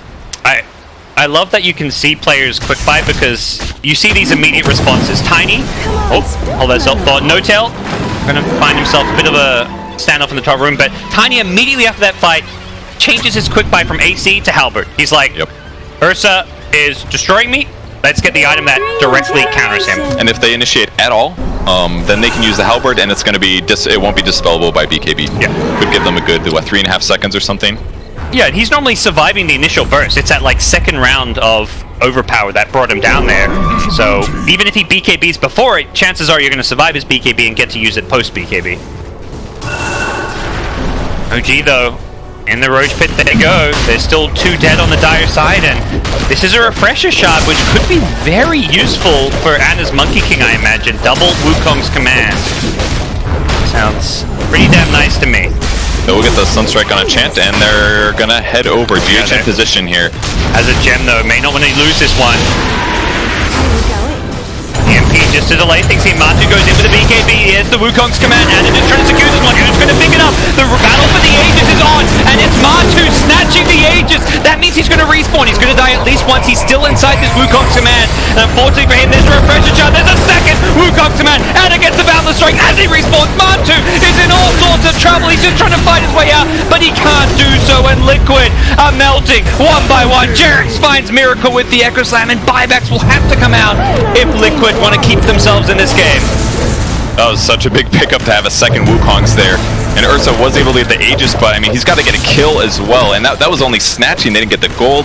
They just pick up the Aegis. They just couldn't kill any heroes. The AoE was so big, you could just see all of the Liquid heroes sitting on the outside. They couldn't even walk in without getting slowed by Scotty and Echo. So once the Nyx gets picked off at the start, it's like the fight's just over. And I think Liquid knew, like, this fight's not going well. Matu's just like, I'm ignoring your heroes. I'm going to try and just go all in on this Aegis. Even getting it just isn't enough for him. Yeah. Too many things on the ground. It was kind of this 2-second peace treaty between 3 heroes in the Roche who were just like, let's finish Roche, and then we fight. It also felt like Roche stayed alive for a long time, too. So it's also possible Matoma burned all of his overpower and enrage maybe just to buy time and BKB. So it's like, if you spend all that just to get the Aegis, and then you can't win the fight afterwards, it's not worth it in the end. It might have been better just to, I don't know, maybe pick off supports first, let them get the Aegis. I don't know if that's right, but I guess he knew there was such little time to secure Roshan or to contest it. He BKB'd before he's even in the pit, which is like, by the time Roche died, his BKB is worn off. So getting ready to take the mid tower. Seb's going to BKB for that. I think it's worth it. They're going to be able to get shrines as a result. Even out the map a little. Yeah. Kuro's just off across the map picking up bounty runes and things. Yeah, so strategically, it's not going to matter too much for them. That, if anything, it's fine. It's good for them that they can now take these shrines, but not doing quite the damage you'd maybe expect, considering how convincingly they won that Roshan fight. Just 3 heroes, like 1 Nyx I think was respawning fairly soon. It was enough to defend with. See what Liquid now look to go and do. There's no Aegis on OG's side, so as crazy as that fight was, and OG winning it, yeah, the game is kind of still even. 5k gold lead in 47 minutes, that's nothing, and OG don't walk away with Aegis Refresher Shard. They had to use it to win that fight, so do we wait for the next Roshan is now being said, and Liquid on their side, it's like, well, we can actually go and make plays because Aegis Refresher aren't in play. I don't... What happened to the cheese? Who knows? There was all sorts of shenanigans going on. Somebody definitely ate that too. Someone used it. Gone somewhere. Gems on both sides. At least vision advantage is semi-even. Invis Nyx. plus like Monkey King on the other side. He's queuing up a Butterfly. He's really close. This is where things are going to get really serious as well. Once you have Butterfly against a hero like Ursa, it's a bad thing as an Ursa. You need to be able to hit it every single time because the ramp up is so severe if you do. Ursa's just never a hero you feel good going 50-60 minutes with, Ursa. It's going to get tougher. It's going to get harder to fight heroes because the longer it goes, the more items there are in play. Items are pretty much the best counter in the game to Ursa. Things like Force Staffs, Ghost Scepters, Hexes, Halberd, whatever it may be, make Ursa's life more difficult. Butterflies. It's a hero that often relies on heroes just being underfarmed to prey on them. Even Mind Control's items, it was effective in the last couple of team fights here and there, but he's not scaling as well as a core. He's still kind of incredible how much farm he has. He's got a Radiance. He actually had I was thinking the same thing, and suddenly a Radiance appeared in his inventory. Okay. Well, he also got the Thirst movement speed damage at 25. So. Okay. So he should be really fast at this point. Harder to deal with, at least for a lot of the opponents. But yep. I like that Seb on the Pugna just spot an Aeon Disc. We've seen what Pugna can have happen to him if he gets caught by the Nyx plus Sunstrike. It's just insta-death, and hey, Aeon Disc will directly deal with that. Yep, or even the Abyssal Blade has been a really good setup too. As a whole, there's not that much survivability on the OG heroes outside of like Monkey King and Tiny, so definitely Aeon Discs, Vlads, ACs, things like that would definitely be really nice for them to have. Oh, nice Sunstrike. That's how you counter Aeon Disc. You just try and proc it. Force it out, and that's 110-second cooldown. That's pretty tough. 115 that is. Still that was a around big for nerf when Liquid. it went from 90 to 115. Wasn't it like 75 or something, or was it 90? It was 90 at 7.18. It may have been shorter even before that. Yeah. Butterfly's up for Monkey King, so that means no buyback on this guy. If he dies, he is dead. But Butterfly is huge for survivability. It's actually massive.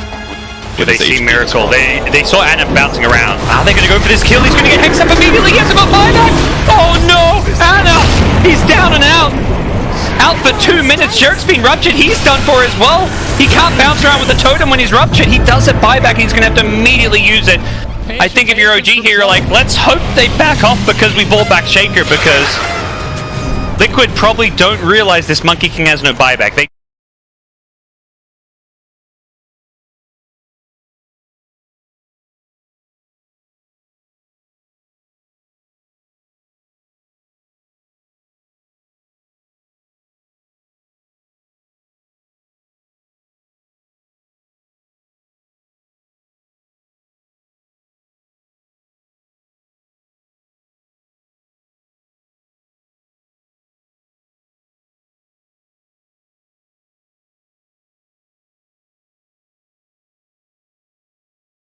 King buys back and just get off of that. Pushing high ground against Shaker, always one of the scariest things to do in Dota 2. And they're trying to slow us down any way they can. They're killing catapults, stealing catapults, killing the creep wave. Yep. The tree toss that they are with the cleave is incredible. It's just like everything in an AoE. That he just picks up and throws it. Is crazy. And Liquid don't want anything to do with OG's high ground right now, despite Monkey King being dead. Whether they know or suspect the buyback status or not doesn't seem to matter to them, because even without Monkey King, it's a scary high ground to try and breach. Yeah. And it's kind of impressive that OG's in this position, even though they ended up losing the Monkey King there. It's like all of their discipline for making sure that their towers were never pushed throughout the entire game has paid off right here. Otherwise, like a typical team, they might have lost a tier 2 a little sloppily, and instantly Liquid would have gone high ground probably. But we'll wait around and just use this new map vision and control they've got. This is where you win a fight, even if you don't take high ground. By having a gem, you get all these wards up and deny your opponents of any vision on the map. The only Radiant wards are way back on Liquid side. OG are playing very blind around this area, and that forces them to smoke out. This looks really good for Liquid, unless they get a Monkey King ulti off. Immediately BKBs. There's the preemptive BKB. Will force out the Aeon Disc. Nice bouncer strike. Catches out Kuro, but instantly gets bashed. And Anna, he didn't Wukong's command. He's just dying. The Rupture locking him in place as well. Jerk's on the backline's trying to take on GH, but with the Carapace there, he can't really do this. And Seb, dying to the Invoker, gets Hexa brought down. He's going to have to buy back off of this one. OG is kind of not finally the team initiation they were hoping for out of that smoke, and it's Liquid using that vision, using that high ground advantage perfectly as buybacks will come out from Pugna tiny, but that puts Liquid 13k gold ahead and in a 4v3 situation where they may just actually go for a push here. Man, Anna kind of choked that fight from my impression. Yeah. Like, he was on the cliff, right? He throws his stun, he jumps down, he starts hitting, he didn't BKB, there was a blood right there. Yeah, he got bashed and all, but man, I really thought he was going to go for an ulti first. He didn't. He BKBs, he starts attacking. It was just like, at that point it was too late probably to ulti, but... And it was like a series of things where OG very much misread it. Like, the second he runs into the Nyx, he just popped BKB and, well, he's kind of standing there, his BKB is down. Maybe it was one of those things, like he didn't want to pop BKB because he didn't know if it was a middle, but he saw two heroes, like, those, they just lost a little confidence because the initiation looked a little rough at the start, and then it leads into the next mistake. But that was two big mistakes now. OG has lost so much ground since they had before. And it's so tough there because when you're that pup and the smoke pops and you see this Nyx with your gem, you're like, holy crap, I'm scared because we don't have a ward here. We don't have even an Enchantress quick to scout them out. You feel incredibly vulnerable. Whereas Liquid, they see everything. They have that ward on the cliff, they see all the heroes coming in. Much easier for them to kind of structure and position their heroes to have a good fight. Well, Roche is up in about a minute here. Liquid's not going to know exactly when that is, but OG's still turtling here. This is usually what kind of leads to the end in a typical game, because your opponents will sit on the map and just get a lot more gold, a lot more bounty runes, and just kind of continue to cascade their advantage. The OG try and make a move out of their base. They've got another smoke. These much more used in these late game scenarios where you're behind, you need to move out now. But once again, Liquid, same place, same position. They're fighting around their observer ward, saying this is where we want to be. Really smart. OG, though, I think knowing that didn't go well for them, are going to go right down mid. Find Kuro, who forced steps away from the avalanche, but should still be dead. And they've got coming in from the backline, so it's mind control, trying to find a target. Who's he going to get? Jarek's going to totem himself out there. That keeps himself alive now. Mind control, Aeon Disc helping him out. Get out of the ring. Thanks to that disc, and OG don't want to leave the Wukong's command. Oh man, stuck in trees over here. He was. Oh, that's another reason to get the hell out of there. Oh no, those are chain creeps, I think. I want to find him there. OG say we have to deal with this vision problem. No Tail's got 5 sentries. He finds the ward immediately. Hasn't even completed this 4-star. Still sitting on below 4k net worth, but he knows these sentries, the vision is more important than a 4-star at this point. That's true. I would like him to finish it though. I don't know. I just feel like 1,200 gold for something like a force on your hero could be really nice. But I creeps, but there's no time to find a kid like this. Yes. As No Tail will find because he's dead. He can't farm. You never know. Okay. Still got a 4-step, didn't save him. They fight Rojam with that Wukong's command. He can buy back. It's only 400 gold. But yeah, Wukong's is... Yeah, the cooldown is perhaps the bigger issue. Jarek's is nearby with a big Echo Slam. They're throwing trees at them, which do a lot of damage. If they cleave in, yeah, they will scare them off. Monkey King rotated in. Wukong's almost back up. Their positioning on Liquid side is just so good. They're always so spread out. They had a lot of issues with that in the first couple fights, first 30 minutes, but ever since then, it's just Liquid out-positioning their opponents. A couple illusions they have to deal with. Luckily, Seb has 2 ways to one-shot illusions. Yeah. No problem. Let's forget about that one for the Dagon, but it's can be useful. Thompson just tossing trees into Roche. GH always trying to spot out a good catch if he can find it. Miracle sitting behind him, that should be an easy kill. And there's enchant buyback. That one's a little interesting. Guess who wants to push out bottom? Waited a little while to use it as well, so... Yeah, that was a little... Well, his hopes and dreams of 4-star being shattered. Might be worried about, I don't know, the creeps pushing into the base and then his opponent's taking a mid-rack or something, but... Liquid, they've got a smoke of their own. Heart of Charas completed on the Bloodseeker, making great front line, a very tanky single 1,000 health. Seems like this cliff is everything here. There's a radial blast. Instantly blinking engage initiation, but there is going to be follow-ups on after the Aeon Disc. They really want to get this Pugna, but he's just going to TP back to base. He's that Mana to fun. But he gets caught by the Invisible Blade. They bring down Pugna and Shaker. They're all going down, but Anna's found Invoker on the backline. Unfortunately for him, Invoker's got buyback. Meanwhile, his teammates do not. Tiny's dead as well with that buyback 2v5. Anna may have found the good initiation onto the Invoker at back, but when he has buyback, doesn't really matter at this point, and this could be the end for OG. Miracle with Bulbs of Steel just blinks in with the Radial Blast. That was pretty... Push people to the low ground even. Earthshaker had to run to the right and get ruptured, so they just separated everybody as well. No chance for him to get out, and this should be the GG call coming out any second out. There's no way a Monkey King can 1v5 and they'll GG on it. Great way to end in number 1. But, you know, it came down to very...